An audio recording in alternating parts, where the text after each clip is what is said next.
নতুন ভালোবাসার গল্প পেতে, দেখতে এবং শুনতে আমাদের চ্যানেলটি সাবস্ক্রাইব করে পাশে থাকা বেল আইকনটি ক্লিক করুন। পিরিয়ডের সময় অতিরিক্ত ব্যথায় কাতর হয়ে পড়ি। পেটে হাত চেপে ধরে, ঠোঁট কামড়ে ধরে ফুপিয়ে কাঁদছি। প্রতিবার এমন ব্যথায় আমি অসুস্থ হয়ে পড়ি, তাই চোখ বন্ধ করে শুয়ে আছি। তখন কেউ আমার হাত ধরে টেনে তুলল। আমি চমকে শক্ত হয়ে বিছানায় বসলাম। সামনের ব্যক্তি আমার দিকে অগ্নি দৃষ্টিতে তাকিয়ে আছে। আমি তার দিকে তাকিয়ে ভয়ে গুটিয়ে গেলাম। সামনের মানুষটি আমার চুলের মুঠি শক্ত করে ধরে বলল, এই যে নবাবের বেটি, সকাল 10টা বেজে গেল, আর এখনো ঘুম হলো না? এখনো বিছানায় পড়ে পড়ে ঘুমাচ্ছিস?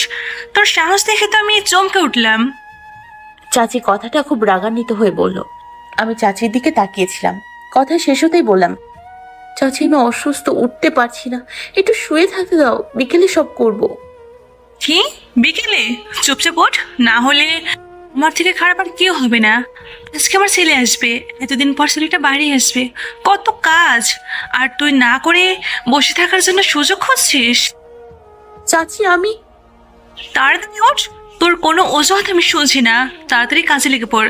কতদিন পর আমার ছেলে আসছে বিদেশ থেকে, কত কাজ পড়ে আছে।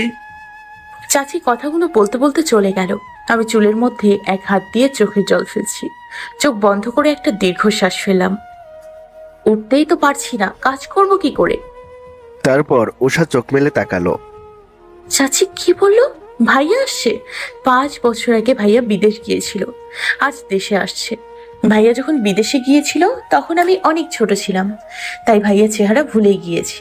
ভাইয়ার আশায় আনন্দ হচ্ছে, কিন্তু বেশিক্ষণ থাকলো না। আমি দুর্বল শরীর নিয়ে উঠে দাঁড়ালাম। ব্যথা চোখ বেয়ে জল গড়িয়ে পড়ছে, কিন্তু দেখার মতো কেউ নেই পাশে। পাবই বা কোথায়? যার মা বাবা নেই সে তো এভাবেই থাকবে। চাচি তো তাও আমাকে বাসায় রেখেছে, এতেই অনেক। তাদের কথা না শুনলে আমাকে টর্চার করবে। এক হাত চুলে নিয়ে দীর্ঘশ্বাস ফেললাম। তারপর অনেক কষ্টে চুল বাঁধলাম। বাথরুম থেকে পানি এনে বালতি করে দোতলায় চলে গেলাম। চাচির রুম থেকে মোছা শুরু করলাম। ওঠা বসা করতে খারাপ লাগলেও দাঁতে দাঁত চেপে সহ্য করলাম। সিঁড়ি বেয়ে নিচে নেমে এলাম। কাজ শেষ হতে অনেক সময় পেরিয়ে গেল। পুরো বাসা মুছে আমি ধপ করে সোফায় বসে গা এলিয়ে দিলাম। এত খারাপ লাগছিল যেন মরে গেছি। চোখ বন্ধ করে বসে আছি, সারা শরীর অবশ হয়ে আসছে। তখন চাচি কর্কশ গলায় আওয়াজ করতে করতে আমার কাছে এলো, আর আওয়াজ পেয়ে উঠে দাঁড়ালাম। কি হচ্ছে? তুই আবার কাজ ফেলে বসে আরাম করছিস? তোকে কি সোফায় বসে আরাম করার জন্য এই বাড়িতে রেখেছি? এমন আপদ বাসায় রাখতে চাইছিলাম না। আমার হাড় মাস শেষ করে দিল। বসে বসে শুধু অন্ন ধ্বংস করছে, কাজের বেলা অষ্টরম্বা। চাচির কথা শুনে আমার বুকের ভেতরটা দুমড়ে মুচড়ে যাচ্ছে, চোখ দিয়ে টপ টপ করে পানি পড়ছে। চাচি আমাকে এইভাবে বলতে পারলো? আমি তো সব কাজই করি, সব সময় চাচি যা বলে তাই করি। আর শুধু পিরিয়ডের জন্য করতে চাইছিলাম না, তাও তো করছি। আবার ন্যাকানা শুরু হয়েছে? এত নাটক করতে পারিস তুই? কিছু বলতেই কান্না করে ফাঁসিয়ে দেওয়ার স্বভাব, যত সব আপদ।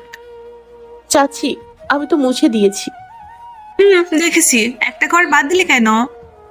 উষা চাচির দিকে তাকিয়ে বলল, কোনো ঘর তো বাদ দিইনি। এখানে ঘর তো কিছুই করিসনি, যা ওই ঘর গিয়ে পরিষ্কার কর।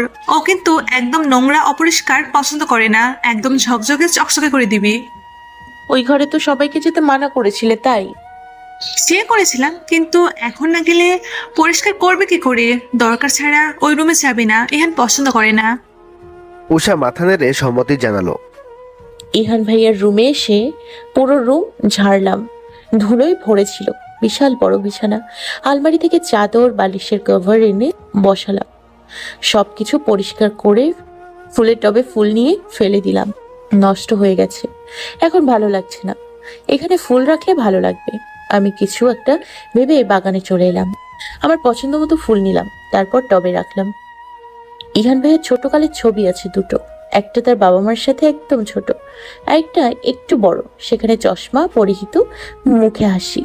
আমি ভাইয়ার দিকে তাকিয়ে আছি, তখন চাচি রুমে আসলো, আর আমার দিকে ভ্রু কুচকে তাকিয়ে পুরো রুমে চোখ বুলিয়ে নিল। হয়েছে, জি চাচি। যা তাহলে রান্নাঘরে গিয়ে বাসন মেজে ফেল। আমি রান্নাঘরে চলে এলাম। সারাটা দিন আর বসতে পারলাম না। একবার খাবার দিয়েছিল, তাও খেতে পারিনি। 3:30টায় কাজ শেষ হলো। বাসায় ইহান ভাইয়ার নানা বাড়ির লোক, ফুপু সবাই এসছে। ভাইকে আনতে গেছে তার বোন ইমা, ইলা, জমজোড়া। চাচাকে সারাদিন দেখিনি। চাচি বলেছে কাজ শেষ। আমি রুমে এসে থপ করে বিছানায় পড়লাম। আর পারছি না, কিন্তু এভাবে ঘুমানোও যাবে না, তাই উঠে বাথরুমে গিয়ে কোনো রকমে গোসল করে নিলাম। তারপর ঘুমিয়ে পড়লাম। চাচি বলেছে মেহমানদের সামনে যেন না যাই, আমাকে রুমেই থাকতে বলেছে। রাতের খাবার রুমেই দিয়ে যাবে। আমার জন্য ভালোই হয়েছে। ঘুম ভাঙলো ঠান্ডা বাতাসে। শীত করছে খুব। আমি চোখ মেললাম। শীত কেন করছে? আজ তো গরম ছিল। তাকিয়ে দেখি বাইরে অন্ধকার, তার মানে রাত হয়ে গেছে। এত সময় ঘুমালাম? আমি উঠতে গেলাম, উঠতে পারছি না। শরীরে ব্যথা, গা গরম, জ্বর এসছে। ইহান ভাইয়া চলে এসছে বোধহয় এতক্ষণে। পানি পিপাসা পেয়েছে, গলার শুকিয়ে কাঠ হয়ে গেছে। রুমে পানি নেই, বাইরে যেতে হবে। দরজা ফাঁক করে দেখলাম বাইরে ফাঁকা, কেউ নেই। সবাই কি ঘুমিয়ে পড়েছে নাকি? ভাবতে ভাবতে বেরিয়ে এলাম। জিম লাইটের আলোতে আমি ডাইনিং টেবিলে এলাম। পানি খেয়ে নিলাম। খিদে পেয়েছে খুব। সারাদিন ভালো মতো খেতে পারিনি। রাতে তো খাবার দেয়নি, এখন আর পারছি না। ফ্রিজ খুলে দেখলাম খাবার নেই, শুধু মিষ্টি আছে। খিদের মধ্যেই আমি 2টো মিষ্টি খেয়ে নিলাম। খালি পেটে মিষ্টি খেয়ে ভালো লাগছে না। আমি পানির জন্য পেছনে ঘুরতেই কারো বুকের সাথে বাড়ি খেলাম। সারা শরীর কেঁপে উঠলো আমার। কেউ আমার সামনে দাঁড়িয়ে আছে, যার মুখ বোঝা যাচ্ছে না। আমি তার বুকের সাথে লেপ্টে আছি। আমি ভয়ে এক পা পেছনে গেলাম। এ কি, সামনের লোকটা আমার হাত ধরে টেনে আমার কোমর জড়িয়ে ধরলো কেন? আমি বিস্ময়ে হতভম্ব হয়ে দাঁড়িয়ে আছি। এটা কি? আমি তো ভূত ভয় পাই খুব। এটা কি ভূত? আমি বড় বড় চোখ করে তাকিয়ে আছি সামনে আফসা অন্ধকারের লোকটার দিকে। আমি ভয়ার্থক চোখে তাকিয়ে আছি। আমার সারা শরীর থরথর করে কাঁপছে ভয়ে। নিজেকে আর ঠিক রাখতে পারলাম না। ভয়ে জ্ঞান হারিয়ে লোকটার উপরেই ঢলে পড়লাম। সামনের লোকটা আমার দিকে তীক্ষ্ণ নজরে তাকিয়ে আছে। সে আর কেউ না, ইহান ছিল। ইহান একটা দরকারে নিচে এসেছিল। বাসায় আসার পরেই ও সবার আক্রমণের শিকার হয়েছে। এটা খাও, ওটা খাও, সবাইকে পরিয়ে বিশ্রাম নিয়েছে। নিচে এসে ওর চোখ যায় নিচে কেউ ফ্রিজ খুলছে লুকিয়ে। ইহান ব্রুকুসকে তাকিয়ে আছে। একটা মেয়ে আছে, সন্দেহ আছে। নিচে আসে মেয়েটা, 2টো মিষ্টি গপাগপ খেয়ে নেয়। ইহানের সন্দেহ হয় চোর না তো, তাই কাছে যায়। অদ্ভুত, মেয়েটা ওকে ভয় পায় দেখে ইহান চিওর হয় যে চোর হবে, কিন্তু মেয়েরাও চুরি করে ভেবে কপাল কুঁচকায়। ইহান মেয়েটাকে শক্ত করে ধরে আর মেয়েটা হঠাৎ করে ঢলে পড়ে ইহানের ওপর। তখন লাইট জ্বালিয়ে কেউ ছুটে আসে। ভাইজান, ওষার কি হয়েছে? ইহান কাজের মেয়ে লতার দিকে তাকিয়ে বলে, কে উষা? এই মেয়েই তো উষা। ইহান বুঝতে পারে ওর ধরে রাখা মেয়েটাই উষা। ইহান উষার দিকে তাকিয়ে বলে, জ্ঞান হারালো কেন? আমি তো চোর ভেবেছিলাম। ভাইজান, ওরে এদিকে নিয়ে আসেন দয়া কইরা। শরীর তো আগুনের মতো গরম, জ্বর আসছে। ইহান খেয়াল করলো সত্যি শরীর অনেক গরম। উষার দিকে তাকালো পূর্ণ দৃষ্টিতে। চোখ মুখ ফুলে আছে, ক্লান্ত ভরা। এইটুকু মেয়ের এত ক্লান্ত। ইহান উষাকে পাঁচকুলে তুলে নিল। লতা উষার রুম দেখিয়ে দেয়। ইহান উষাকে নিয়ে ও রুমে এসে বিছানায় শুয়ে দেয়। কেবলই ঘুমিয়েছিলেন ইলেনা বেগম, মানে ইহানের মা। তখনই তার ঘুমের ব্যাঘাত ঘটায় কাজের মেয়ে লতা। লতা এসে ডেকে তোলে। রেগে লতাকে এক ধমক দিয়ে উঠে ইলিনা বেগম। ঘুমের মধ্যে ডিস্টার্ব একদম পছন্দ করে না। রেগে বলে উঠলেন, ওই কি হয়েছে? তুই এই সময় আমার ঘুমের 12টা বাজিয়ে ডাকছিস কেন? ম্যাডাম, ওষার তো জ্বর এসেছে, ও জ্ঞান হারিয়েছে, তাড়াতাড়ি চলেন। জ্বর এসেছে তো আমি কি করব? আমি কি ডাক্তার? যত সব আপদ, একটু শান্তিতে থাকতেও দেবে না। জ্ঞান হারিয়েছে, মরে তো চাই নয়। এত ফাঁকডাক করছিস কেন? তুই যা করার কর, আমাকে একদম বিরক্ত করবি না। বিরক্তের সাথে কথা বলে ইলিনা বেগম ভেতরে যাওয়ার জন্য পা বাড়ালো। তখন লতা বলে উঠল, ইহান ভাইজান উষার কাছে আছে, তিনি আপনাকে যেতে বলেছি। ইহান উষার কাছে আছে শুনে চমকে উঠল ইলিনা বেগম। ফিরে তাকিয়ে বলল, কি বললি? ম্যাডাম, আমি ঠিকই কইছি। চমকে উঠে তাড়াতাড়ি উষার রুমে আসতে লাগলো। এদিকে ইহান লতার দেখানো রুমে এনে উষাকে বিছানায় শুয়ে দিল। তারপর কপালে নিজের হাতটা রাখলো। নিজের কাছে সংকোচ হচ্ছিল হাত দিতে, তবুও রাখলো। হাত রাখতে রাখতেই সরিয়ে নিল। এত তাপ যে রাখা যাচ্ছে না। ইহান হাত সরিয়ে গভীরভাবে তাকালো উষার শুকনো মুখের দিকে। ও খেয়াল করলো উষার চোখ ফুলে আছে। কান্না করলে এমন হয়। ইহান কপালে ভাঁজ ফেলে ভাবছে, মেয়েটা কি কেঁদেছে? আসার পর তো একে একবারও দেখিনি, তখন কোথায় ছিল? ভাবতে ভাবতে উঠে পানি আনলো ইহান। জ্ঞান ফেরানো দরকার। হাত দিয়ে কিছু পানি উষার মুখে ছিটিয়ে দিল। উষা নিজের চোখে মুখে ঠান্ডা পানির স্পর্শ পেয়ে পিটপিট করে চোখ মেলে তাকালো। আর তাকিয়ে নিজের মুখের কাছে একটা অপরিচিত ছেলেকে দেখতে পায়, যে ওর দিকে ঝুঁকে তাকিয়ে আছে। একটা অচেনা ছেলেকে নিজের দিকে ঝুঁকে থাকতে দেখে উষা চমকে উঠল। ইহান উষার দিকে ভ্রু কুঁচকে তাকিয়ে আছে। উষা তাকাতেই হেসে বলে উঠল, আর ইউ অলরাইট? আমি ভয়ার্থক দৃষ্টিতে তার দিকে তাকিয়ে আছি। সে আমার ভয়ার্থক মুখ দেখে নিজের মুখে হাসি এনে সোজা হয়ে দাঁড়ালো। আমি তাকে দাঁড়াতে দেখেই ধরপড়িয়ে উঠে বসলাম আর কাপা কাপা গলায় বললাম, কে আপনি? উনি ঠোঁটের কোণে হাসি রেখে তাকিয়ে আছে আমার দিকে। আমি ভীতু মুখে তার দিকে তাকিয়ে আছি। ইহান উষার ভীতু মুখ দেখে না হেসে পারল না। মেয়েটা ওকে ভয় পেয়েছে দেখে স্পষ্ট বোঝা যাচ্ছে। উষা আবার বলে উঠল, কে আপনি? এখানে কি করছেন? এবার ইহান বলে উঠল, আমার বাসায় আমি কি করছি জিজ্ঞেস করছো? Very funny. তুমি কে সেটা বলো। আমি ওনার কথা শুনে থতমত খেয়ে গেলাম। ওনার বাড়ি মানে? কি সব বলছে? আমি চিন্তা করছি কে উনি, ওনার বাড়ি কিভাবে হলো। তখন উনি একাই বলে উঠল, আমি ইহান, এই বাড়ির একমাত্র ছেলে। ওনার কথা শুনে আমার চোখ দুটো রসগোল্লার মতো বড় বড় হয়ে গেল। আমি ঢোক গিলে ওনার দিকে ভীতু মুখে তাকিয়ে আছি। উনি তাহলে ইহান ভাইয়া? একদমই চিনতে পারিনি। চিনতে পারবো কিভাবে? ওনার চেহারা তো আমার মনেই নেই। আগেও খুব একটা দেখা হয়নি, দুইবারের মতো দেখা হয়েছিল। কারণ আমরা তো এখানে থাকতাম না। আমি, আব্বু, আম্মু আমরা তো চিটাগাঁয়ে থাকতাম। আর ইহান ভাইয়া তো আমাকে চিনে না। আর আগে চিনলেও এখন আমার হয়তো মনে নেই। এবার তোমার পরিচয় দাও। তোমাকে তো ঠিক চিনলাম না। উষা নিজের পরিচয় দিতে যাবে তখনই চাচি এলো ছুটে। আর এসেই একবার উষার দিকে তো একবার ইহানের দিকে তাকালো। উষা চাচিকে দেখে ভয়ে মাথা নিচু করে ফেললো।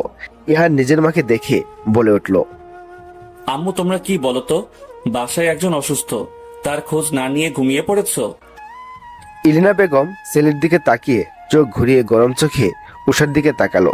তারপর মুখে হালকা হাসি টেনে বলল, আমার মাথা থেকে একদম বেরিয়ে গিয়েছিল রে, ওর এত শরীর খারাপ। আমি তো জানতামই না। ও তো বিকেলে ভর ঘুমিয়ে কাটিয়েছে, রাতে খেতেও এলো না। কত ডাকলাম সারাদিন, এত ধকল গেছে খেয়াল করিনি। দাঁতে দাঁত খিচে গরম চোখে উষার দিকে তাকালো ইলিনা বেগম। চাচির মিথ্যে কথা শুনে উষা অবাক হয়ে গেল। ইহান মায়ের দিকে তাকিয়ে বলল, আমিও ওকে দেখিনি আসার পর। কে ও? চিনলাম না তো। ভ্রুকুসকে মায়ের দিকে তাকিয়ে বলল। তখন পেছন থেকে ইমা বলে উঠল, ভাইয়া, ওকে চিনতে পারছিস না? ও তো আমাদের বোন উষা, হুমায়ুন কাকার মেয়ে। কথাটা বলতে বলতে ভেতরে এসে উষার কাছে এসে উষার কপালে হাত রাখলো। ইস, কি জ্বর এসেছে রে উষা। দাঁড়া, আমি তোর জন্য ওষুধ নিয়ে আসছি। খেয়েছিস কিছু? উষা মাথা উঁচু করে ইমার দিকে তাকালো। ইমা উষার মুখের দিকে তাকিয়ে বলল, মুখ দেখেই বোঝা যাচ্ছে কিছু খাসনি। লতা, উষার জন্য খাবার নিয়ে আয়। বলেই ইমা চলে গেল। আমি মাথা উঁচু করে চাচির দিকে তাকালাম। চাচি আমার দিকে চোখ গরম করে তাকিয়ে আছে। চাচি থেকে চোখ সরিয়ে ইহান ভাইয়ার দিকে তাকিয়ে দেখি ভাইয়া আমার দিকে এক দৃষ্টিতে তাকিয়ে আছে। আমি তাকাতেই দুজনের চোখাচোখি হয়ে গেল। আমি তাতেই চোখ সরিয়ে নিলাম। তখনই ভাইয়া আমাকে উদ্দেশ্য করে বলে উঠল, এই তুমি হুমায়ুন কাকার সেই পিচ্চি মেয়ে? ও মাই গড, আমার তো বিলিভ হচ্ছে না। এত বড় কিভাবে হয়ে গেলে? তখন তো একটা হাফ প্যান্ট আর ফতুয়া পরে আমার সামনে ঘুরঘুর করতে। ইহান ভাইয়ের কথা শুনে আমি চমকে উঠলাম। ভাইয়া আমার দিকে অবাক দৃষ্টিতে তাকিয়ে আছে। আমি লজ্জায় মাথা নিচু করে ফেললাম। কি বললো? হাফ প্যান্ট আর ফতুয়া পরে আমি তার সামনে ঘুরঘুর করতাম? ছি, কি লজ্জা! লজ্জায় আমার কান গরম হয়ে আসছে। কেউ লজ্জা পাচ্ছ? দেখো তুমি তখন ছোট ছিলে, কিন্তু এখন তো আর ছোট নেই। সত্যি অনেক বড় হয়ে গেছো। এখন কোন ক্লাসে পড়ো? উষা চমকিত হয়ে বলল, জি ক্লাস 10। আমার কথা শেষ হতেই চাচি ভাইয়ার কাঁধে হাত দিয়ে বলল, ইহান আব্বু যাও, তুমি ঘুমিয়ে পড়ো, আমরা তো আছি। ইস, কত রাত হয়ে গেল, ক্লান্ত শরীর নিয়ে এখনো জেগে আছো। যাও আব্বু, বিশ্রাম নাও। ইহান যাওয়ার আগে উষার দিকে তাকিয়ে বলল, ওকে, টেক কেয়ার ফর ইউ। বলে ভাইয়া চলে গেল। আমি ভাইয়ার যাওয়ার দিকে তাকিয়েছিলাম। তখন চাচি আমার দিকে গরম চোখ করে এগিয়ে এলো। আমি ভয় পেয়ে বলে উঠলাম, চাচি আমি ইচ্ছে করে ভাইয়ার সামনে যাইনি, আমি তো পানি খেতে গিয়েছিলাম। তখন ভাইয়া চলে এলো আর আমি চুপ আপদ একটা, তোর কোনো কথা আমি শুনতে চাই না। তোর জন্য আমার ঘুমের ব্যাঘাত ঘটলো, নিজের মা বাবাকে তো খেয়েছিস, এখন আমাদের জ্বালিয়ে পড়ে শেষ করবি? চাচির কথা শুনে আমার চোখ ঝাপসা হয়ে এলো। বিরক্ত মুখ করে চাচি কটকট করে বেরিয়ে গেল। তখন লতা খাবার নিয়ে এলো। খাবার আমার পেটে গেল না, আমার ইচ্ছে নেই আর খাওয়ার। খিদে ছিল, কিন্তু এই কথা শোনার পর আর খাওয়ার ইচ্ছে জাগলো না। তখনই ইমা আপু এসে ঔষধ দিল। খাবার খাইনি দেখে খেতে বলল। আপুকে বললাম আমি খাবারটা খাবো না। আপু বুঝতে পেরেছে চাচি আমাকে কিছু বলেছে, তাই বুঝিয়ে সুজিয়ে খেতে রাজি করালো। আপুর কথা ফেলতে পারলাম না। এই বাড়িতে একজন মানুষ আমাকে ভালোবাসে, সেই হলো আপু। তাই আপুর কথা শুনে কিছুটা খাবার খেলাম, ঔষধ খেয়ে ঘুমিয়ে পড়লাম। পরের দিন শরীর হালকা জ্বর ছিল, ওইভাবেই সকাল সকাল উঠে গেলাম, না হলে আবার চাচি বকাবকি করবে। উঠে বাসা ঝাড়ু দিতে গিয়ে দেখি লতা ঝাড়ু দিয়ে দিয়েছে। নিচে লতা চাকর ছিল। আমি রান্নাঘরে গিয়ে রান্নার কাছে হাত লাগাতে যাব, তখনই লতা আমাকে ডেকে বলল, উষা তুই একটু ইহান ভাইজানের কফিটা দিয়ে আয় না। আমি কেন, তুই যা, আমার কাজ আছে, আমার স্কুল যেতে হবে। তুই যা না একটু, আমার না ভাইজানকে দেখলে লজ্জা করে। উষা অবাক হয়ে জিজ্ঞেস করলো, কেন? আর কইস না, ভাইজান কি সুন্দর, একদম নায়কের মতো, আমার না খালি লজ্জা লাগে। আমি লতার দিকে তাকিয়ে বোকা বনে গেলাম। বাবারে কি লজ্জা! ওর কথাতেই কফিটা হাতে নিলাম। ভাইয়া আসলে অনেক সুন্দর, একদম নায়কদের মতো। তাকালে শুধু তাকিয়েই থাকতে মন চায়। আমারও যে লজ্জা করে না এমন না, কালকে আরো কি সব ঘটনা ঘটলো, কিন্তু কফিটা তো দিতে হবে। এই সাহস জুগিয়ে কফি নিয়ে ভাইয়ার রুমে চলে গেলাম। ইহান ভাইয়ার দরজার সামনে এসে কাচুমাচু করে দাঁড়িয়ে আছি। ভেতরে ঢোকার সাহস পাচ্ছি না। ঠিক 5 মিনিট ধরে এইভাবে দাঁড়িয়ে আছি, একবার সামনে বাড়িয়ে পিছিয়ে নিচ্ছি। ভয় লজ্জা দুটোই করছে। কালকে রাতে ইহান ভাইয়ের কথা মনে পড়তেই লজ্জায় লাল হয়ে যাচ্ছি। ইহান ভাইয়ের সামনে যেতে খুব লজ্জা করছে, কিন্তু এভাবে আর কতক্ষণ দাঁড়িয়ে থাকবো? কফি তো ঠান্ডা হয়ে যাবে, তখন তো খেতে পারবে না। মনে মনে সাহস জোগাতে লাগলাম। তারপর ধীর পায়ে দরজা খুলে নিচের দিকে তাকিয়ে ভেতরে প্রবেশ করলাম। দরজা খুলে ভেতরে এক পা রাখতেই ঠাস করে কারোর সাথে ধাক্কা খেলাম, আর আমার হাত থেকে কফিটা একদম ফ্লোরে গড়াগড়ি খেলো। সাথে সাথে সামনের লোকটাও চিৎকার করে উঠল। আমি ভয়ে সামনে তাকিয়ে দেখি ইহান ভাইয়ার হাতে পড়েছে কফি। সে হাত ধরে চিৎকার করে উঠেছে। ভয়ে আমি 2 কদম পিছিয়ে গেলাম, আর ভয়ার্ত চোখে ইহান ভাইয়ার দিকে তাকিয়ে আছি।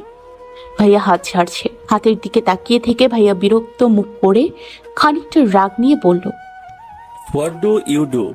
You can't see and work? ভয়ে আমি থরথর করে কাঁপছি। এটা কি করে ফেললাম? আমার জন্য ভাইয়ার হাত পুড়ে গেল। ছি, একটা কাজও আমি ঠিক মতো করতে পারি না। চাচি তো ঠিকই বলে, দেখা যায় হাত লাল হয়ে গেছে। ফর্সা হাত ভাইয়ার লাল হয়ে উঠেছে গরম কফি পড়ায়। আমি কি করব ভেবে পাচ্ছি না। তাড়াতাড়ি দৌড়ে নিচে আসলাম আর ফ্রিজ থেকে বরফ বের করে আবার এক ছুটে ভাইয়ের রুমে গেলাম। ভাইয়া বিছানায় বসে হাতে ফু দিচ্ছিল। আমি তাড়াতাড়ি ভাইয়ার কাছে গিয়ে হাত টেনে নিলাম আর বরফ দিতে লাগলাম। হাত একদম লাল হয়ে গেছে দেখে কষ্টে বুকটা ফেটে যাচ্ছে আমার কান্না চলে এলো। আমি কাছি আর বরফ দিচ্ছি আর ফু দিচ্ছি। ইহানের মেজাজটাই খারাপ হয়ে গেছে। সকালবেলা উঠে কফি খাওয়ার অভ্যাস তার, তাই নিচে কফির জন্য যাচ্ছিল, যদি কারো মনে না থাকে তার জন্য। কিন্তু তখনই কারোর সাথে ধাক্কা খেয়ে গরম কিছু ওর হাতে পড়ে। হাত জ্বলে ওঠে, রাগে ওর চোখ মুখ শক্ত হয়ে যায়। সামনে তাকিয়ে দেখে কেউ নেই, শুধু ভাঙা কফির কাপ আর কফি পড়ে আছে। বিছানায় বসে ফু দিচ্ছিল। তখন কেউ ছুটে এসে ইহানের হাত টেনে নেয় আর বরফ দিতে থাকে। ইহান রেগে তার দিকে তাকায়। রেগে একটা ধমক দিতে যাবে, কিন্তু তাকে আর ধমকটা দিতে পারলো না। মেয়েটা আর কেউ না, উষা। আর ধমক দিবে কি করে? এই মেয়ে তো ধমক দেওয়ার আগেই নাকের জল চোখের জল এক করে কাঁদছে। ইহান ভ্রুকুসকে উষার দিকে তাকিয়ে আছে। উষা ফুপিয়ে ফুপিয়ে কাঁদছে আর এক দৃষ্টিতে ইহানের হাতের দিকে তাকিয়ে আছে। বরফটা খুব যত্ন সহকারে দিচ্ছে আর ফু দিচ্ছে। কখনো কারো কান্না ইহানের পছন্দ না। কেউ অমন করে ফেসফেস করে কাঁদলে ওর প্রচন্ড রাগ হয়। কিন্তু উষার কান্না মাখা মুখ দেখে কিছুক্ষণের জন্য থমকে গেল। ইহানের বিরক্ত লাগছে না। বাচ্চা মেয়েটা চোখ মুখ লাল করে কাঁদছে, দেখতে ভালোই লাগছে। ইহানের কাছে কেন যেন খুব ভালো লাগছে কান্নাটা, কেন যেন উপভোগ করছে ইহান। ফুসা, তুই কাঁদছিস কেন? হাতটা পুড়েছে আমার, কাঁদবো আমি? তা না, তুই কাঁদছিস। উষার কান্নামাখা মুখের দিকে তাকিয়ে ইহান বলল। ইহানের কথা শুনে উষা চোখ ভর্তি জল নিয়ে ইহানের দিকে অসহায় মুখ করে তাকালো। ইহান উষার দিকে ভ্রুকুসকে তাকিয়ে আছে। আমি আমি খুব সরি ভাইয়া, আমি ইচ্ছে করে এটা করিনি।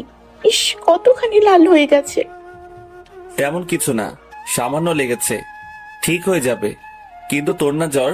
তুই এত সকালে উঠে এইসব করছিস কেন? ইহানের কথা শুনে উষা থতমত খেয়ে গেল। উষার মুখ দেখে ইহান ভ্রু কুঁচকালো। সেটা দেখেই উষা বলল, আমি তো সুস্থ হয়ে গেছি, জ্বর এখন একটুও নেই। বলে হালকা হাসলো উষা। ইহান উষার কথাটা বিশ্বাস করছে না। উষা এখনো ইহানের হাত ধরে আছে। ইহান উষাকে নিজের পাশে বসতে বলল। ইতস্তবোধ করে দাঁড়িয়ে রইল উষা। ইহান নিজে বিছানা থেকে উঠে ডান হাত দিয়ে উষার কপালে ছুঁয়ে দিল। হুট করেই ইহানের স্পর্শ কপালে পেয়ে উষা স্তব্ধ হয়ে গেল। উষার সারা শরীর শিরশির করে উঠল। উষা চমকে এক পা পিছিয়ে গেল। ভাইয়া ডান হাত বাড়িয়ে আমার হাতের বাহু ধরে টেনে আবার আগের জায়গায় আনলো। আমি বিস্মিত হয়ে ভাইয়ার দিকে বড় বড় চোখ করে তাকালাম। ভাইয়া আমার কপালে গালে স্পর্শ করলো আবার। আমি ভাইয়ার স্পর্শ পেয়ে চোখ বন্ধ করে ফেললাম, হাত মুঠো করে দাঁড়িয়ে আছি। আমাকে মিথ্যে বললি কেন? তোর শরীরে তো এখনো জ্বর আছে। কথাটা বলে হাত সরিয়ে নিল। আমি চোখ মেলে তাকালাম। ভাইয়া আমার দিকে প্রশ্নের দৃষ্টিতে তাকিয়ে আছে। কি বলবো এখন ভাইয়াকে? সে তো আর জানে না আমি এখন যদি অসুস্থতার জন্য শুয়ে থাকি, আমার কপালে অনেক খারাপই আছে। আমি তো সুস্থই, একটু একটু জ্বর থাকলে কিছুই হবে না। আমার উত্তর পেয়ে ভাইয়া অবাক হয়ে আমার দিকে তাকিয়ে আছে। ভাইয়া কিছু বলার আগেই চাচি হাঁক ডাক করতে করতে ভাইয়ার রুমে এসে উপস্থিত। এসেই ফ্লোরে ভাঙা কাপ আর কফি পড়ে থাকতে দেখে চমকে উঠল। সাথে সাথে আমার দিকে তাকিয়ে চিৎকার করে বলল, অলক্ষী, অপয়া, কালনাগিনী, কি করলে তো এটা? আমার এত স্বাদের কাপটা ভেঙে ফেললে। এইটা আমি কক্সবাজারে গিয়ে এনেছিলাম, আমার সব কিছু ধ্বংস করে ফেললে। কুলক্ষণা, বিনা পয়সায় খাওয়াচ্ছি, পড়াচ্ছি, থাকতে দিয়েছি, তার মূল্য এইভাবে দিয়েছিস? ইচ্ছে করে ভেঙেছিস, তাই না? বলেই চাচি আমার দিকে গম গম করে এগিয়ে এলো। আমি ভয়ে পিছিয়ে গেলাম। ভয়ে আমার হাত পা কাঁপছে। চাচি এসে আমার গালে থাপ্পড় মারার জন্য হাত উঁচু করে ধরলো। ভয়ে আমি চোখ বন্ধ করে মাথা কাত করে ফেলছি। ইহান নিজের মায়ের ডাক শুনে উষার হাত ছেড়ে দেয়। উষা নিজের হাত ছাড়া পেয়ে কিছুটা পিছিয়ে যায়। তখনই মা রুমে প্রবেশ করে। ভাঙা কাপ দেখে উষাকে সামনে দেখে যা ইচ্ছা তাই বলে ওঠে। নিজের মায়ের মুখে এসব কথা শুনে ইহান বিস্ময়ে হতভম্ব হয়ে যায়। মা এসব কথা বলবে, ইহান তা কল্পনাতেও ভাবেনি। নিজের মায়ের এসব কথা শুনে ইহান স্তব্ধ হয়ে গেছে। এই কথাগুলো বলেই ক্ষান্ত হয়নি। এগিয়ে গিয়ে উষাকে মারার জন্য হাত তোলে। এবার নিজেকে শান্ত রাখতে পারল না ইহান। ছুটে গিয়ে মায়ের হাত ধরে ফেলল আর চিৎকার করে বলল, এসব কি হচ্ছে আম্মু? তুমি উষাকে মারতে চাইছো কেন? ও যে অসুস্থ সেটা কি তুমি জানো না? ইলিনা বেগম নিজের ছেলেকে দেখে চমকে ওঠে। তার খেয়ালই ছিল না এই রুমে ছেলে আছে। কিন্তু আজকে উনি থামলেন না। ওনার এত শখের কাপটা ভেঙে ফেলেছে আর উনি ছেড়ে দিবে? এটা তো হতে পারে না। ছেলেটা এখন এখানেই থাকবে। অযথা ছেলের সামনে এত ভালো সাজার দরকার নেই। আমাদের বাসার আশ্রিতা, কাজের লোক, এটা তো তুলে ধরতে হবে। আমার ছেলে বুঝতে পারবে এতদিন বিদেশি থেকে এসেছে, চাচাতো বোন বলে একে ক্ষমা করবে না। আমার মতো ইহানও ওষাকে নিজের জায়গা বুঝিয়ে দেবে। এবারটা হয়েছে সবার থেকে আলাদা, বোন বোন বলে মাথা খেয়ে ফেলে। না জানার কি আছে, সব ঢং। দিনভর শুয়ে বসে থেকেছে, তাই জ্বর চলে এসেছে। যত সব কামচোর একটা, সারাদিন শুধু বসে বসে খাওয়াই কে। বাবা মা দুজন তো মরে বেঁচে গেছে, আবার এই আপদ আমাদের ঘাড়ে বোঝা করে রেখে গেছে। সারাটা দিন শুধু বসে থাকবে, একটা কাজও করতে গেলে এমন আকাম করবে যাতে আর কাজ না দেয়। কতটা সাহস বল আমাদের কাছে, আমাদের আবার জিনিস নষ্ট করছে। একে মারবো না তো কি করবো? চাচির কথা শুনে আমি হতভম্ব হয়ে গেলাম। চাচি যা বলছে তার একটা কথাও সত্যি না, সবগুলো কথা চাচি মিথ্যে বলছে। সারাদিনই আমাকে দিয়ে কাজ করায়, বাড়ির সব কাজ আমিই করি, কিন্তু এখন কি সব বলছে। চোখ দিয়ে টপটপ করে পানি পড়ছে। এসব শুনতেও ভালো লাগছে না। মাথা নিচু করে চুপ করে দাঁড়িয়ে আছি। ইহান ভাইয়া নিজের মায়ের দিকে অবাক হয়ে তাকিয়ে আছে। তখনই চাচি ভাইয়ার হাত দেখে বলে উঠল, তোর হাতে কি হয়েছে? পড়েছে হাত? চাচির বুঝতে বাকি রইল না। আমার দিকে তাকিয়ে আরো বাজে বাজে কথা বলে ভাইয়াকে নিয়ে আদিক্ষেতা করতে লাগলো। আমার দিকে কড়া চোখে তাকিয়ে বলল, আজকে তোর খাওয়া বন্ধ। আমার ছেলের হাত পড়েছিস, রাক্ষসী। ইহান তখন বলে উঠল, আম্মু প্লিজ ওকে এত বকো না, এতে ওর একার দোষ নেই, আমার দোষই ছিল বেশি। তুই চুপ কর, ওকে আমি চিনি, ওই করেছে। ইহান ভাইয়া অসহায় মুখ করে আমার দিকে তাকিয়ে আছে। চাচি রেগে আমার দিকে ঘুরে বলল, আমার মতো দাঁড়িয়ে না থেকে ফ্লোর পরিষ্কার কর তাড়াতাড়ি। আমি ধীর পায়ে এগিয়ে ফ্লোরে বসে পড়লাম। ভাঙা কাচের টুকরো হাত দিয়ে ওঠানোর সময় নিজের হাত কেটে ফেললাম। থামলাম না, ওভাবেই ঠোঁট কামড়ে ব্যথা সহ্য করে ফ্লোর পরিষ্কার করে রুম থেকে বেরিয়ে এলাম। বাইরে এসে আঙুল চেপে ধরে কান্না করতে লাগলাম। আর কত ব্যথা আমাকে সহ্য করতে হবে আল্লাহ। কাটা হাত নিয়ে রান্নাঘরে লতাকে সাহায্য করলাম। তারপর রুমে এসে বসে আছি, হাতে রক্ত জমাট বেঁধে আছে। ওইভাবে মুখ ধুয়ে তাড়াতাড়ি স্কুলের ড্রেস পরে নিলাম। টেস্ট পরীক্ষার রুটিন দিয়ে দিয়েছে, কিন্তু চাচি আমাকে বাসা থেকে বের হতে দিচ্ছে না। আজকে কলেজে যেতে হবে। রুম থেকে বের হয়ে দেখি সবাই খাবার টেবিলে বসে খাবার খাচ্ছে। সবার খাওয়া দেখে খেতে ইচ্ছে হলো, কিন্তু চোখ সরিয়ে নিলাম। রান্নাঘরে গিয়ে ভাত আর ডাল খেতে হবে, কিন্তু আজকে সেটাও চলবে কিনা জানি না। চাচি তো আমাকে খেতে মানা করে দিয়েছে, আজকে খাবোই না বলে বাসা থেকে বের হতে যাব। তখনই ইহান ভাইয়ের আওয়াজ কানে এলো। ইহান ভাইয়া বলছে, উষা, খাবার না খেয়ে কোথায় যাচ্ছিস? আমি তার কথা শুনে দাঁড়িয়ে পড়লাম। তখন চাচিরা সবাই আমার দিকে তাকালো, আর চাচি ফুঁসে উঠে বলল, ওই তুই কোথায় যাচ্ছিস? উষা মাথা নিচু করে বলে, চাচি আমার স্কুলে যেতে হবে, আমার পরীক্ষা 2 দিন পর, প্রবেশপত্র আনতে হবে। চাচি কিছু একটা ভেবে চিৎকার করে উষাকে বলল, আচ্ছা যা। চাচিরা তো তাড়াতাড়ি রাজি হওয়া দেখে আমি খুশি হয়ে গেলাম। ইহান ভাইয়া এখনো আমার দিকে তাকিয়ে আছে। আবার জিজ্ঞেস করে উঠল, না খেয়ে স্কুলে যাচ্ছিস কেন? ওই আমার খিদে পাইনি, এখনই লেট হয়ে গেছে, তাড়াতাড়ি যেতে হবে বলে তাড়াতাড়ি কারোর কথা না শুনে ছুটে তাড়াতাড়ি বেরিয়ে এলাম।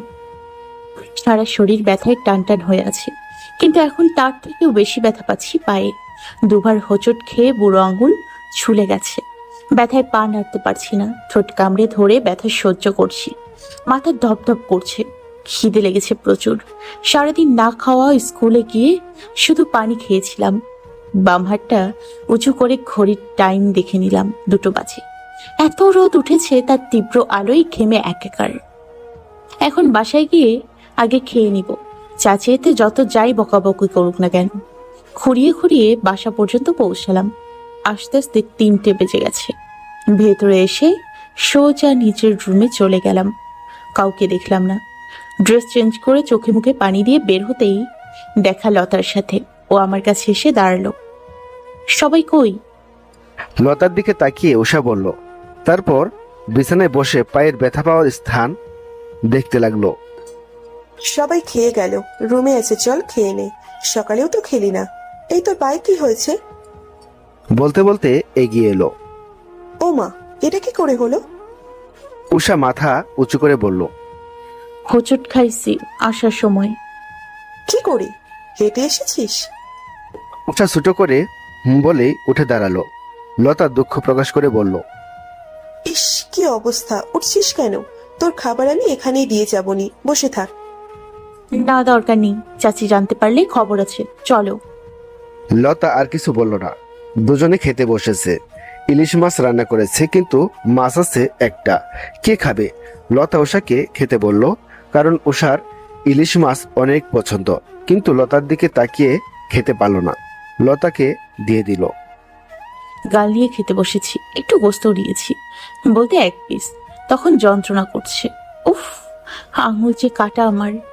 ঠোঁট কামড়ে ধরে ব্যথা সহ্য করছি, খেতেও লেগেছি। আবার এই ব্যথা, অনেক কষ্ট করে খাচ্ছি। তখন চাচি এসে উপস্থিত। জ্বালা পোড়া হাত নিয়ে খাচ্ছিলাম, তখন চাচি এসে বলল, এসেই গিলতে বসেছিস? সেটাই তো পারিস, খালি গিলতে পারিস। উষা চমকে উঠল। চাচি খুব খিদে পেয়েছিল, সকালে তো কিছু খাইনি তাই। চুপ করে গিলে আমাকে উদ্ধার করো, বিকেলে বন্ধুরা আসবে, সবকিছু রেডি করতে হবে। আচ্ছা, করছি। চাচি বিরক্ত মুখ করে চলে গেল। বিকেলে রান্নাঘরে ভাইয়ার বন্ধু বান্ধবীদের জন্য হালকা খাবার রান্না করছি আমি আর লতা। চাচি দাঁড়িয়ে দাঁড়িয়ে তদারকি করছে। সন্ধ্যার আজান দিতে আমি রুমে চলে এলাম, নামাজ পড়তে হবে। নামাজ পড়ে বাইরে আসতে চাচি আমাকে ডাকলো। কাছে যেতেই বলল, যা, সাথে যা, একটু পরে নাকি উপরে বসে আড্ডা গল্প করবে। আমি একা যাব? তো কে যাবে তোর সাথে? উপরে গিয়ে মাদুর পাত, চা করে নিয়ে এসে সাথে, আর পপকর্ন ভেজে নিয়ে যা। কিন্তু চাচি, একা ছাদে আমার তো ভয় লাগে, অন্ধকার, আমি একা। তোকে একাই যেতে হবে, লতা এখন যেতে পারবে না, ওকে আমি ইহানি রুমে পাঠিয়েছি। বলে চাচি আমার সামনে থেকে চলে গেল। চাচির যাওয়ার দিকে আমি ভয় মুখ নিয়ে তাকিয়ে আছি। আমি একা ছাদে কি করে যাব? আমি অন্ধকারে ভয় পাই, আর ছাদে তো লাইটও নেই, থাকবে কি করে? হিমা আপু তো ছাদে বসে হাওয়া খায়, তার নাকি অন্ধকার ভালো লাগে। রান্নাঘরে এসে পপকর্ন ভেজে আর চা বানিয়ে ফ্লাস্কে ভরে নিলাম। সবকিছু নিয়ে হালকা খুঁড়িয়ে খুঁড়িয়ে ছাদে যাচ্ছি। ভয়ে আমার হাত পা কাঁপছে। উপরের ছাদের গেটের কাছে আসতেই আমার সারা শরীর থরথর করে কেঁপে উঠল। ছাদের দরজা খুলে অন্ধকারে তাকাতেই ভয়ে আমার হৃৎপিণ্ড কেঁপে উঠল, বুকের ভেতর ধরপড় করছে। আমার ভূতে বরাবরই ভয় করে, তবুও ছাদে পা রাখলাম। ঠান্ডা বাতাস এসে আমার মাথার ওড়না ফেলে দিল। শুধুই আমার মনে হচ্ছে কেউ আমার আশেপাশে আছে। আমি এগিয়ে কাঁপা কাঁপা শরীর নিয়ে ছাদের মাঝামাঝিতে গিয়ে সবকিছু নিচে রাখলাম। এদিক ওদিক শুধু তাকাতাকি করছি। মন বলছে আমার পাশেই ভূত দাঁড়িয়ে আছে, এই বুঝে আমার ঘাড় মটকে দেবে। অসহায় মুখ করে চোখ ছোট ছোট করে কাচুমাচু হয়ে দাঁড়িয়ে আছি। তখনই একটা জোরে দমকা হাওয়া এসে আমার শরীরে রাখলো, আমাকে আর পায়কে। ভয়ের চোটে আমি এবার চিৎকার করে পেছনের দিকে দৌড় দিলাম, কিন্তু বেশি দূর এগোতে পারলাম না। পায়ে ব্যথা ছিল, আমি তো ভালো মতো হাঁটতেই পারি না। দৌড় দিয়ে হাঁটবো কিভাবে? পায়ের অসহ্য যন্ত্রণায় ধপ করে নিচে পড়তে নিলাম। তখনই কেউ আমাকে চাপটে ধরলো। আমি তার বুকে হুমড়ি খেয়ে পড়লাম। ভয়ে আমার সারা শরীর থরথর করে কাঁপছে, বুকের ভেতর হার্টবিট ধরাস ধরাস করছে। আমি কিছু না ভেবেই সামনের লোকটাকে শক্ত করে জড়িয়ে ধরে কেঁদে দিলাম। একবার ভাবলামও না আমার সামনের লোকটা কে দাঁড়িয়ে আছে। ইহানের ছোটবেলার ফ্রেন্ড, যাদের সাথে ইহান ছোটবেলায় স্কুল জীবন পড়েছে, বেস্ট ফ্রেন্ড বলা যায়। দীর্ঘদিন পর আবার তাদের সাথে আজ গল্পে জমে উঠেছে। নিজের রুমে সবাইকে নিয়ে চটিয়ে আড্ডা দিচ্ছে ইহান। তখনই ওর ফোনটা বেজে ওঠে, আর ফোনের নাম্বারে ক্লিক করে দেখে দেশের বাইরে থেকে কল এসেছে। কলটা দেখে সবার মাঝখান থেকে উঠে বেরিয়ে আসে, কিন্তু নেটওয়ার্ক প্রবলেম করছে। কিন্তু কথা বলাটা খুবই দরকার, খুব স্পেশাল একজন, বিধায় ইহান নেটওয়ার্কের জন্য একেবারে ছাদে এসে পা রাখে। তখনই কেউ একজন ছাদের মাঝখান থেকে চিৎকার করে ছুটে এসে ওকে ঝাপটে ধরে। ইহান বিস্ময়ে হতভম্ব হয়ে যায়। অন্ধকারে তার মুখটা স্পষ্ট দেখতে পারছে না, বিশেষ করে সে একদমই ইহানের বুকে মাথা রেখে জড়িয়ে ফুপিয়ে কাঁদছে। কি এমন করে জড়িয়ে ধরতে পারে? আর ছাদে বসে কি করছে একা একা? কান্না ভরা কণ্ঠে মেয়েটা ভূত ভূত বলছে। এবার কণ্ঠটা চেনা চেনা লাগছে ইহানের। মৃদুস্বরে বলে উঠল, ইহান। উষা। উষা আগন্তকের কণ্ঠ শুনে বুঝতে পারে এ আর কেউ না, তার ইহান ভাইয়া, যাকে সে জড়িয়ে ধরেছে ভয়ের চোটে। নিজের ভয়ে কান্না আস্তে আস্তে কমিয়ে ইহানকে ছেড়ে দিয়ে দাঁড়ায়।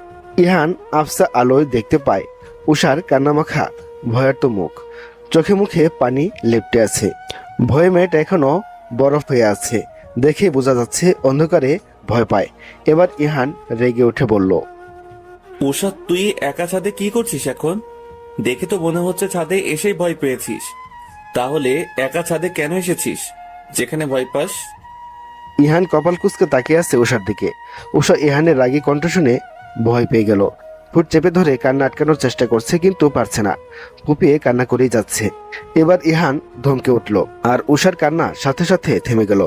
উষা বলল, আমাকে তো চাচি আসতে বললো, আপনারা সব ফ্রেন্ডরা নাকি ছাদে বসে গল্প করবেন, তাই আমি আপনাদের বসার জায়গা ঠিক করার জন্য এসেছি। ইহান উষার কথা শুনে অবাক হয়ে উষার দিকে তাকিয়ে আছে। তারপর উষাকে বলল, তাহলে কাউকে নিয়ে আসতি? তুই তো ভয়ে একদম জ্ঞান হারানোর অবস্থা হয়েছিস। কাকে নিয়ে আসবো? সবাই তো ব্যস্ত, আমার একা আসতে হলো। কি করবো, আমি অন্ধকারে খুব ভয় পাই, তাই আপনাকে আমি সরি। ভয়ের মধ্যে লজ্জা এসে জড়ো হলো আমার মধ্যে। ছি ছি, ভাইয়াকে কিরকম ভাবে জড়িয়ে ধরেছিলাম, আমাকে কি ভেবেছে আল্লাহ জানে। ভাইয়া আচমকা ফোনের ফ্ল্যাশ জ্বালিয়ে আমার মুখে ধরলো। আচমকা চোখের উপর লাইটের আলো পড়তে আমি চোখ বন্ধ করে ফেললাম। ইহান ফ্ল্যাশ লাইট জ্বালিয়ে ফোন উষার মুখের দিকে ধরে আছে। উষা ঠোঁট কামড়ে ধরে চোখ বন্ধ করে আছে, নাক মুখ লাল করে ফেলেছে, চোখ ফুলে ফুলে উঠেছে। উষার গোলাপি ঠোঁট, ফর্সা মুখ, গোল মুখের আকৃতি, ঘনকালো চোখের পাপড়ি যা কাঁপছে। ইহানের চোখ হুট করে উষার গলায় গিয়ে পড়ল। সেদিকে তাতে ভয়ঙ্কর রকমের শক খেল। উষার মাথা থেকে ওড়না পড়ে গেছে, তাই ওর নরম বুকের উপর নেই, একপাশে রাখা, তাই গলায় ছোট্ট একটা কালো তিল ইহানের চোখে পড়ল। ইহান তাড়াতাড়ি সেদিক থেকে চোখ সরিয়ে নিল, সাথে নিজের ফোনের লাইটও অফ করে দিল। চোখের উপর থেকে আলো সরে যেতেই উষা পিটপিট করে তাকালো। ইহান এখন উষার দিকে না তাকিয়ে অন্যদিকে তাকিয়ে আছে। অন্যদিকে তাকিয়ে থেকে ইহান বলল, চল, আমি লাইট ধরছি, তুই সব ঠিক কর। কথাটা বলে ইহান ছাদের মাঝামাঝি চলে এলো। উষা হতভম্ব হয়ে ইহানের পেছনে পেছনে আসলো। সবকিছুর মাঝে ইহান নিজের ফোনটা রিসিভ করতে ভুলে গেছে, আর এপাশ থেকেও ফোন দেওয়া বন্ধ হয়ে গেছে। কি হলো, দাঁড়িয়ে আছিস কেন? তাড়াতাড়ি কর, আমাকে নিচে যেতে হবে। ইহানের কথা শুনে উষা তাড়াতাড়ি নিচে বসে পড়ল। ছাদের কোণা থেকে ঝাড়ু এনে আগে ঝাড়ু দিয়ে নিল, মাদুর ভালো করে ছাদে মেলল। একটা পারছিল না বলে ইহান উষাকে সাহায্য করলো। চল আমার সাথে নিচে চল, আবার আমাদের সাথে আসিস। কথাটা বলেই ভাইয়া আগে আগে পা ফেলতে লাগলো। আমি পেছনে আসছি। সিঁড়ির নিচে গিয়ে ভাইয়া দাঁড়িয়ে লাইট ধরলো, আর আমার হাঁটার ধরন দেখে বলল, পায়ে কি হয়েছে? উষা চমকে মাথা তুলে ইহানের দিকে তাকালো। ইহান উষার পায়ের দিকে তাকিয়ে আছে। উষা কিছু বলছে না, এভাবেই একদম নিচে নেমে এলো। তখনই হুট করেই ইহান লাইট উষার পায়ের দিকে ধরে দেখছিল, কি যেন দেখে মাথা ঝুঁকিয়ে নিল ব্রু কুঁচকে। উষা ইহানকে মাথা ঝুঁকতে দেখে তাড়াতাড়ি সিঁড়ির উপরে উঠে দাঁড়ালো হকচকিয়ে। পায়ের এই অবস্থায় কিভাবে হলো তোর? উষা কি বলবে ভেবে পাচ্ছে না, আমতা আমতা করে বলল, স্কুল থেকে আসার সময় হোঁচট খেয়ে ব্যথা পেয়েছি। হোঁচট খেলি কেন? তুই কি হেঁটে আসিস নাকি? গাড়িতে আসলে হোঁচট খেলি কোথায়? হাঁটার জায়গা তো শুধু বাসার গেট আর স্কুলের মাঠ। আমি মাথা নিচু করে আছি, আমি যে হেঁটে এসেছি সেটা বলতে পারছি না। ভাইয়া কিছু না বলে আমাকে নিয়ে নিচে নেমে এলো। আমি নিচে আছি, সবাই ছাদে চলে গেছে। তখনই ইমাপু এসে আমাকে জোর করে ধরে ছাদে নিয়ে এলো। আমাকে খুঁড়িয়ে খুঁড়িয়ে হাঁটতে দেখেই বুঝতে পেরেছে আমি হেঁটে এসেছি স্কুল থেকে, তার জন্য আমাকে বকলো। সাথে এটাও বললো টাকা না থাকলে আমার থেকে নিয়ে যেতে। আমি আপুর সাথে ছাদে এসে দাঁড়ালাম। সবাই গোল হয়ে জড়ো হয়ে বসে আছে, কি যেন বলে হাসাহাসি করছে। ইহান ভাইয়া তাদের মাঝখানে আছে। ছাদে আসতেই ইহান ভাইয়ার ফ্রেন্ডদের মধ্যে কে যেন আপুকে দেখতে আসলো। তার উত্তরে হাসতে হাসতে তাদের পাশে গিয়ে বসলো। আমি ছাদের দরজায় দাঁড়িয়ে তাদের দিকে তাকিয়ে আছি। খুশিতে আমার চোখ দুটো ঝলমল করছে। কত ফ্রেন্ড ভাইয়ার! আমারও যদি এত ফ্রেন্ড থাকতো। আমার মনে আছে যখন আমি অনেক ছোট ছিলাম তখন আমার অনেক ফ্রেন্ড ছিল। যখন আমি প্লেতে পড়তাম, আম্মুর সাথে স্কুলে যেতাম, কত ফ্রেন্ড ছিল আমার। সবাই কত ভালোবাসতো আমাকে, আর এখন আমার একটাও ফ্রেন্ড নেই। ক্লাসের কেউ আমাকে ফ্রেন্ড বানায় না। আজ আমার বাবা মা বেঁচে থাকলে আমি এমনই হাসি খুশি থাকতাম, ইমা ইলাপুর মতো থাকতাম। এত কাজ করতে হতো না, অনেক ফ্রেন্ড থাকতো, তাদের সাথে ঘুরতে যেতাম, ফুচকা খেতাম, তারপর আড্ডা দিতাম। আব্বু আম্মুর সাথে টেবিলে বসে আমার ফেভারিট খাবার খেতাম। আম্মু আমাকে খাইয়ে দিত। আমি আমার পছন্দের ড্রেস কেনার জন্য বড় বড় শপিং মলে যেতাম, বড় বড় রেস্টুরেন্টে আব্বু আম্মুর সাথে খেতে যেতাম মাঝে মাঝে। সবসময় আনন্দে থাকতাম, হই হুল্লোড় করতাম। আচমকা আমার চোখটা ঝাপসা হয়ে এলো। পৃথিবীর সমস্ত দুঃখ আমাকে এসে গ্রাস করলো। পৃথিবীতে কেন বেঁচে আছি? আমাকে তো কেউ ভালোবাসে না, কেউ আমার জন্য ভাবে না, কেউ আমার একটু যত্ন করে না, কেউ আমার দুঃখে দুঃখ পায় না, কেউ আমার আঘাতে চোখে জল ফেলে না, কেউ আমার আনন্দে আনন্দিত হয় না, কেউ আমাকে মন প্রাণ উজাড় করে ভালোবাসে না। যারা আমাকে ভালোবাসতো তারাই আমাকে ছেড়ে চলে গেছে। তাহলে এই পৃথিবীতে আমি একা কেন আছি? যার কেউ নেই ভালোবাসার মতো, তার এই পৃথিবীতে থাকারও বোধহয় অধিকার নেই।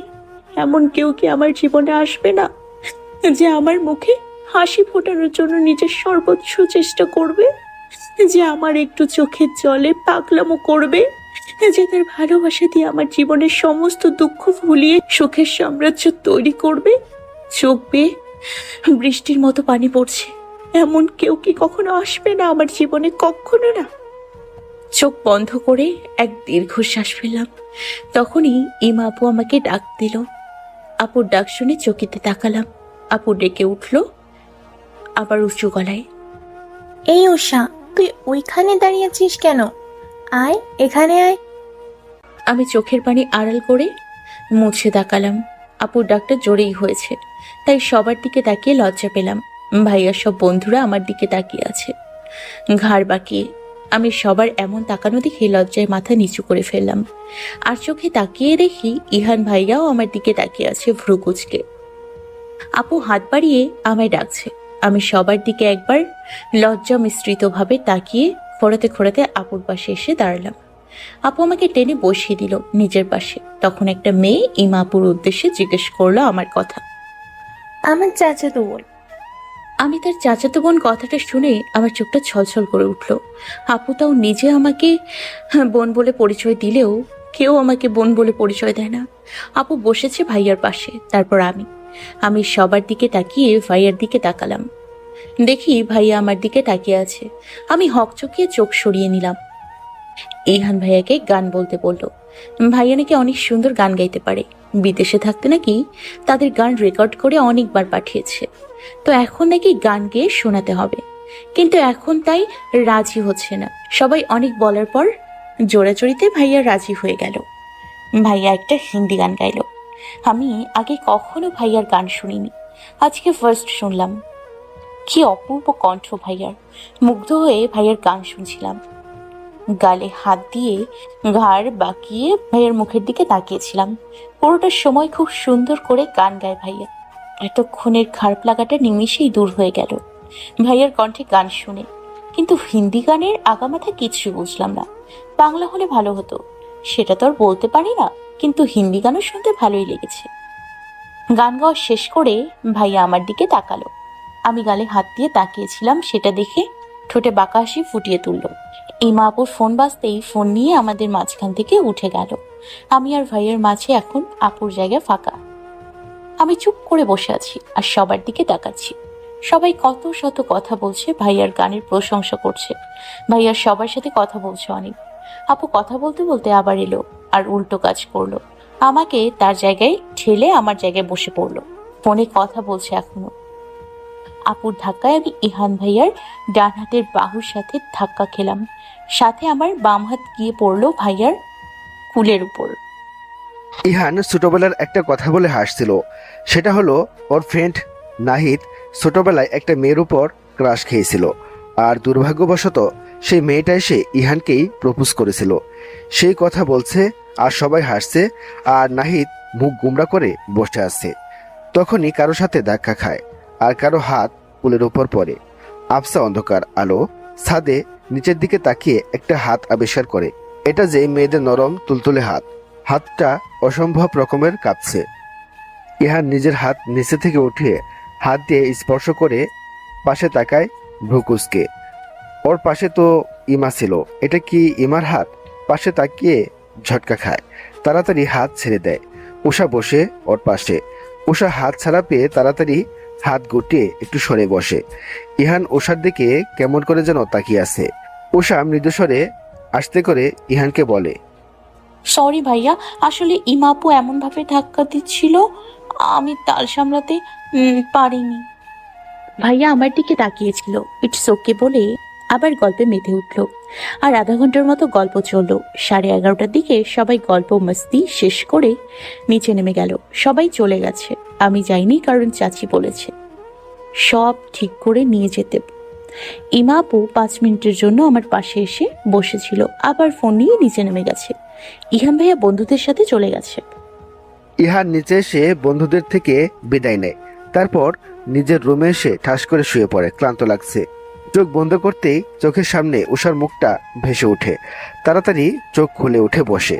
উষার মুখ ভেসে উঠল কেন, তাও আবার মলিন মুখ।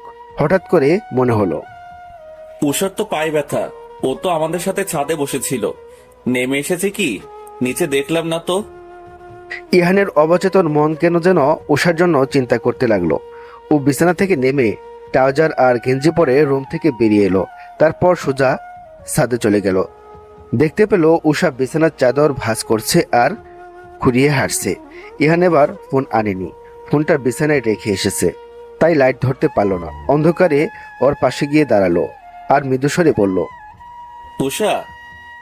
আচমকা কারো কণ্ঠ শুনে চমকে পেছনে তাকালো উষা। অন্ধকারেই বুঝতে পারলো ইহান এসেছে। বুকে হাত দিয়ে উপরে নিচে থুতু দিয়ে চাদর ভাঁজ করে হাতে নিল। ভাইয়া আপনি এখানে? তুই একা কেন? ইমা কোথায়? আপু তো অনেক আগেই চলে গেছে। অন্ধকারে না ভয় পাস? তাহলে একা কেমনে রইলি? ইহানের কথা শুনে উষা মৃদু হেসে বলল, একা ভয় পাই, কিন্তু আমার তো একাই থাকতে হবে, আমার তো আর সঙ্গী নেই। ভয়কে জয় করছি। দেখেন না, আগের বারের মতো ভয় পাচ্ছি না। সব জায়গায় তো আমাকে একাই থাকতে হবে। যার বাবা মা একা করে তাকে ফেলে পরপারে চলে গেছে, তার জীবন তো একাই কাটাতে হবে। উষার কথা শুনে ইহান থেমে গেল। অন্ধকারে উষার দিকে তাকিয়ে আছে। এটুকু বয়সে মেয়েটার কতই না কষ্ট হচ্ছে। উষা কেমন করে যেন কথাটা বলল, যা ইহানের বুকে গিয়ে লাগলো কথাগুলো। ওর চোখের সামনে উষা নিচু হয়ে ফ্লাক্স হাতে নিয়ে ঘোরাতে ঘোরাতে সামনের দিকে যেতে লাগলো। ইহান এক দৃষ্টিতে উষার যাওয়া দেখছে। ওর সামনেই উষা সিঁড়ি দিয়ে নেমে গেল। ও সেই দিকে ছাদের মাঝামাঝিতে দাঁড়িয়ে তাকিয়ে রইল। ইহান উষার থেকে চোখ সরিয়ে ছাদের কর্নারে রেলিংয়ে হাত রেখে অন্ধকারের দিকে তাকালো। আমি সবকিছু নিচে রেখে নিজের রুমে চলে এলাম। দরজা চাপিয়ে বিছানায় এসে বসলাম। 1 গ্লাস পানি ভরে ঢকঢক করে পানি খেয়ে পায়ের দিকে কিছুক্ষণ তাকিয়ে রইলাম। রক্ত বের হচ্ছে, আবার অনেকক্ষণ হাঁটা হয়েছে যে। হাতের আঙুল দিয়ে পায়ের আঙুল চেপে ধরে রইলাম যাতে রক্ত বের হতে না পারে। সিঁড়ি দিয়ে আসার সময় উষ্টা খেয়েছিলাম। বিছানায় হেলান দিয়ে চোখ বন্ধ করে আছি, হাতে আঙুল চেপে ধরে। হুট করে মনে হলো কেউ আমার হাতটা আঙুল থেকে ছাড়িয়ে নিয়েছে। তাড়াতাড়ি চোখ মেলে তাকিয়ে দেখি আমার সামনে ইহান ভাইয়া বসে আছে। ভাইয়া আমার হাত সরিয়ে দিয়ে নিজের ডান হাত আমার পায়ের দিকে এগিয়ে আনলো। তা দেখে তাড়াতাড়ি আমি পাশ সরিয়ে নিলাম আর বিস্মিত হয়ে জিজ্ঞেস করলাম, কি করছেন কি ভাইয়া? আপনি এখানে কেন? ইহান কিছু না বলে উষার পা টেনে নিয়েছে হাতের উপর, আঙুলের দিকে তাকিয়ে থেকে বলল, ইস, কি অবস্থা হয়েছে পায়ের? এই অবস্থা নিয়ে এত হাঁটাহাঁটি করলি? ভাইয়া পা ছাড়ুন, আপনি আমার পা ধরছেন কেন? এবার ইহান রেগে উষার দিকে তাকালো, চোখ গরম করে বলল, চুপ, একটা কথা শুনতে চাই না, আমাকে আমার কাজ করতে দে। ভাইয়ার ধমক শুনে আমি কথা অফ করে দিলাম। ভাইয়া আমাকে চুপ থাকতে দেখে আমার দিকে তাকিয়ে বাঁকা হেসে বলল, গুড। উষা একটু ভীত হয়ে ইহানের দিকে তাকিয়ে আছে। ইহান একটা মলম পকেট থেকে বের করে উষার পা নিজের হাঁটুর উপর রেখে খুব যত্ন সহকারে মলম লাগিয়ে দিল। উষা হা করে ইহানের দিকে তাকিয়ে আছে। ইহান উষার পায়ে মলম লাগিয়ে দিচ্ছিল। উষার পা দেখে ইহান থমকে যায়। কত সুন্দর পা! মলম লাগানো শেষ করে উষার দিকে তাকানোর সময় হুট করে উষার পায়ের উপরের দিকে চোখ যায়। অনেকটা উপরে উঠে গেছে সেলোয়ার। উষার ফর্সা পা দেখা যাচ্ছে। উষার মুখের থেকেও উষার পা বেশি সুন্দর। উষা ইহানের তাকানো দেখে পা ঢেকে দেয়। ইহান সেটা দেখে তাড়াতাড়ি উঠে রুম থেকে বেরিয়ে গেল। ইহান নিজের রুমে এসে মাথা চেপে ধরে বসলো।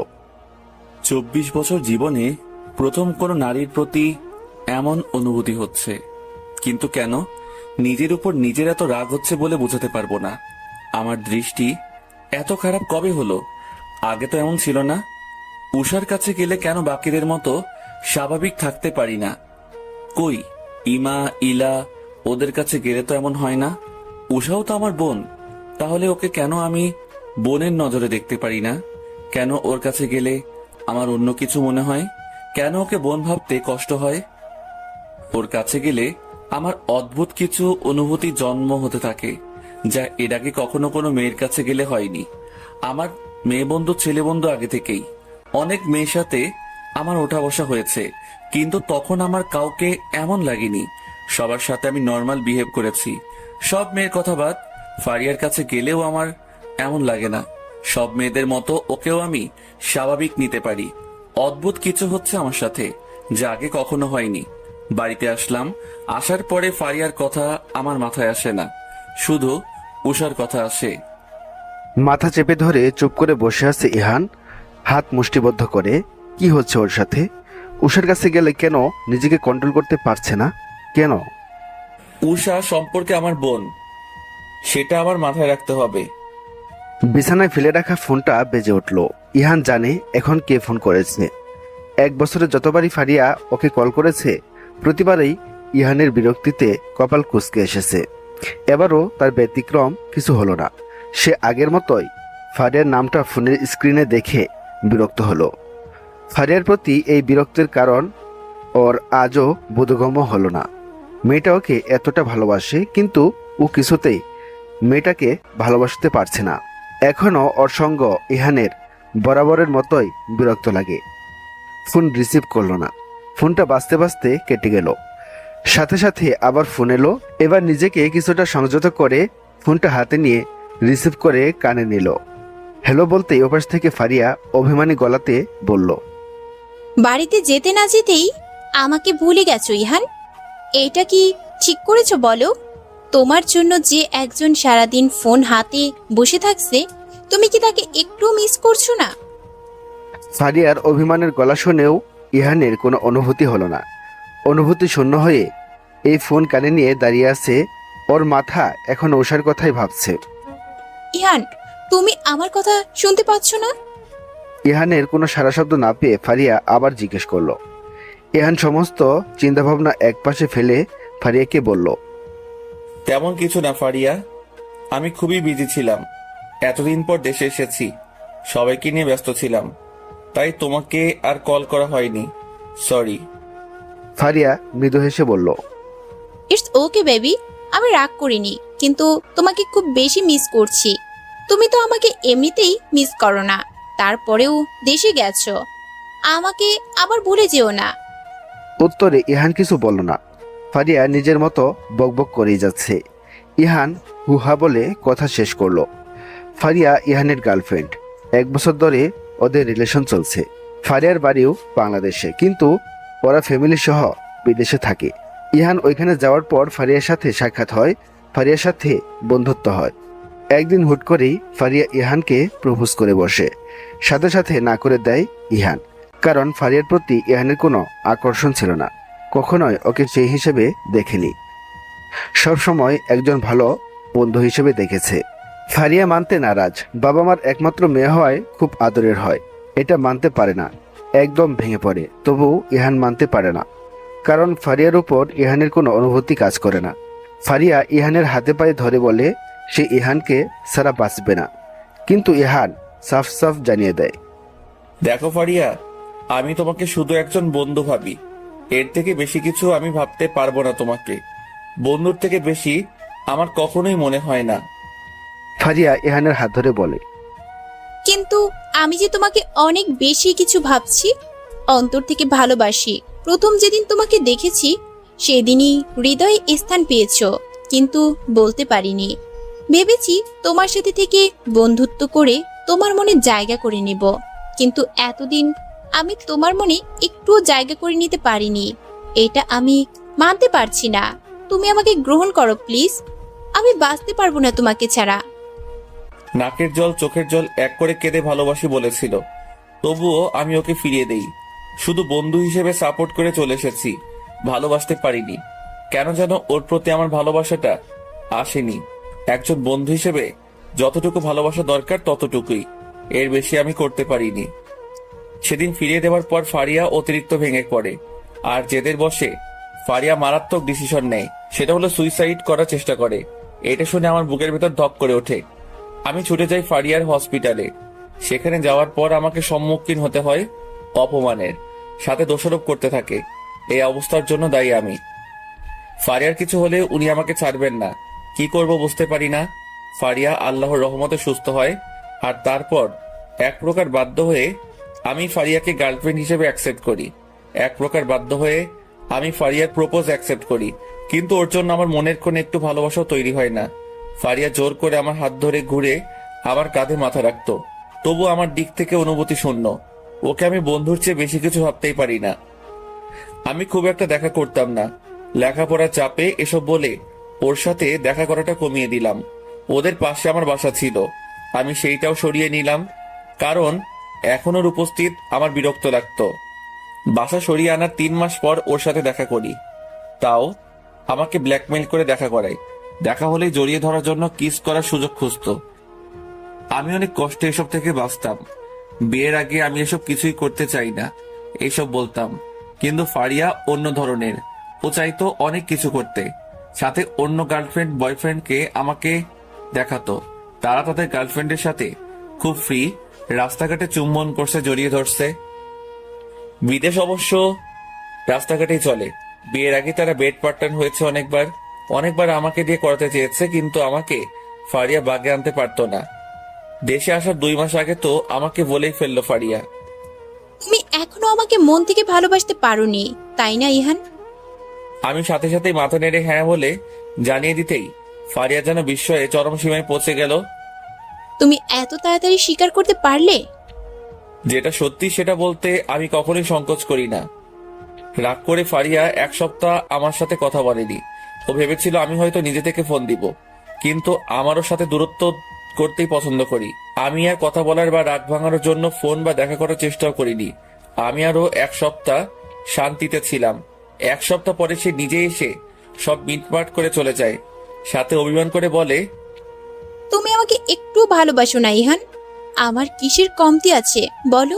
আমি যথেষ্ট সুন্দরী, অনেক ছেলে আমার জন্য পাগল।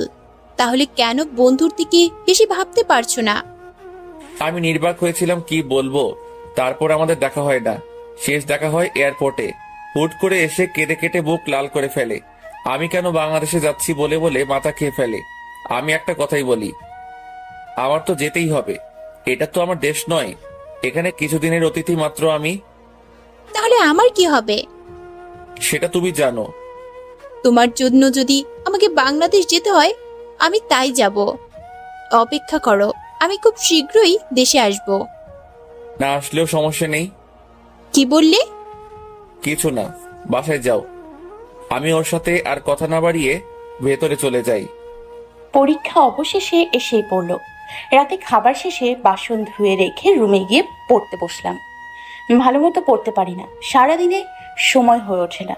একটার পর একটা কাজ লেগেই থাকে বাড়িতে। 9টায় পড়তে বসলাম, কোথা দিয়ে 1টা বেজে গেল বুঝতেই পারিনি। চোখ জ্বলছে, আর বসে থাকলে বোধহয় সকালে উঠতে পারবো না। বাধ্য হয়ে বই খাতা বিছানার পাশে রেখেই শুয়ে পড়লাম ধপাস করে। বিছানায় গা এলিয়ে দিতেই সারা রাতের ঘুম এসে ভিড় করলো আমার চোখে। রোদের ঝাপটা এসে চোখের উপর পড়লো, জানালার কাজ ভেদ করে।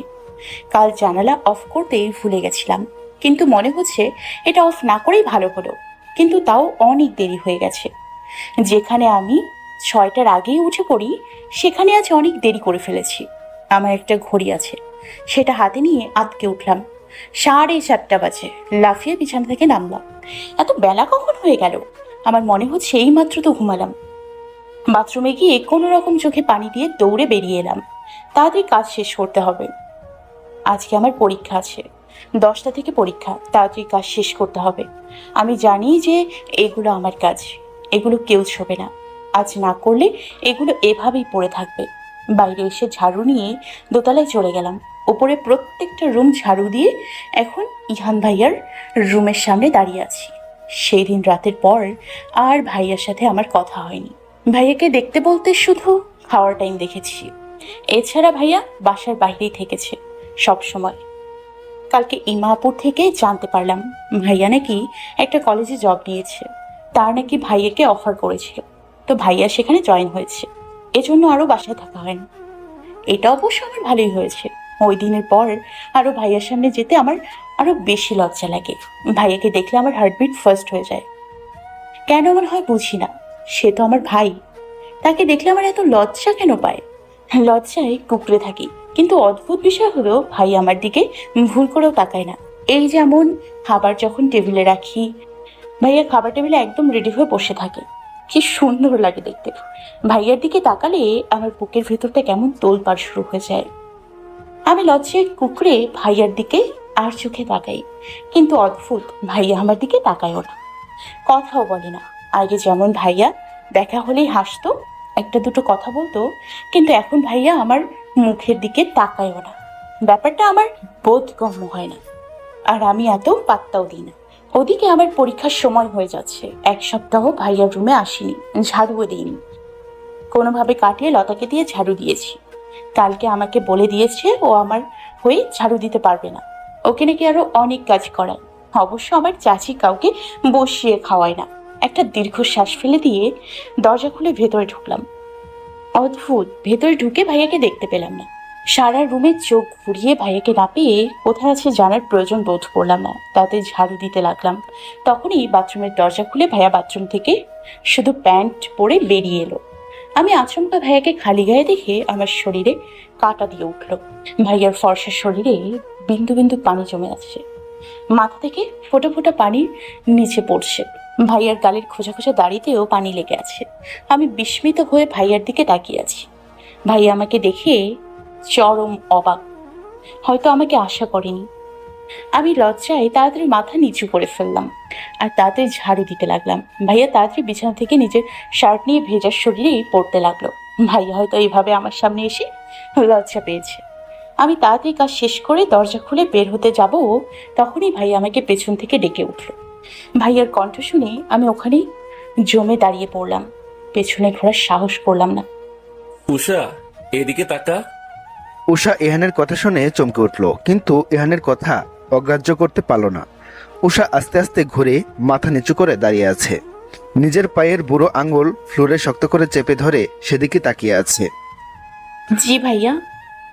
ইহান উষার দিকে এগিয়ে এলো। উষা বুঝতে পারছে ইহান এগিয়ে আসছে। নিচের দিকে তাকিয়ে থেকে ইহানের ফর্সা পাটা দেখতে পেল, যা উষার দিকে অগ্রসর হচ্ছে। উষার থেকে 2 পা পেছনে থেমে গেল। ইহান মৃদুস্বরে উষার দিকে গভীরভাবে তাকিয়ে জিজ্ঞেস করলো, আজকে না তোর পরীক্ষা আছে? উষা মাথা নেড়ে হ্যাঁ বলল। তাহলে পড়া বাদ দিয়ে কাজ করছিস কেন? উষা কি বলবে বুঝতে পারছে না। কি হলো, কথা বলছিস না কেন? উষা আমতা আমতা করে বলল, জি আমার তো সব পড়া শেষ, তাই। আর এই সব তো আমিই করি, না হলে আমার চাচি বকবে। ইহান উষার কথা শুনে একটা দীর্ঘ শ্বাস ফেলল। তোর উপর অনেক অত্যাচার করে আম্মু, তাই না? ইহানের কথা শুনে উষা চমকে ইহানের মুখের দিকে তাকালো। ইহান উষার দিকে অসহায় মুখ করে তাকিয়ে আছে। চাচি আমাকে অত্যাচার নির্যাতন যাই করুক না কেন, তার আশ্রয়ে তো আমি বেঁচে আছি, থাকতে পারছি, খেতে পারছি। তার উপর আবার কোনো রাগ নেই।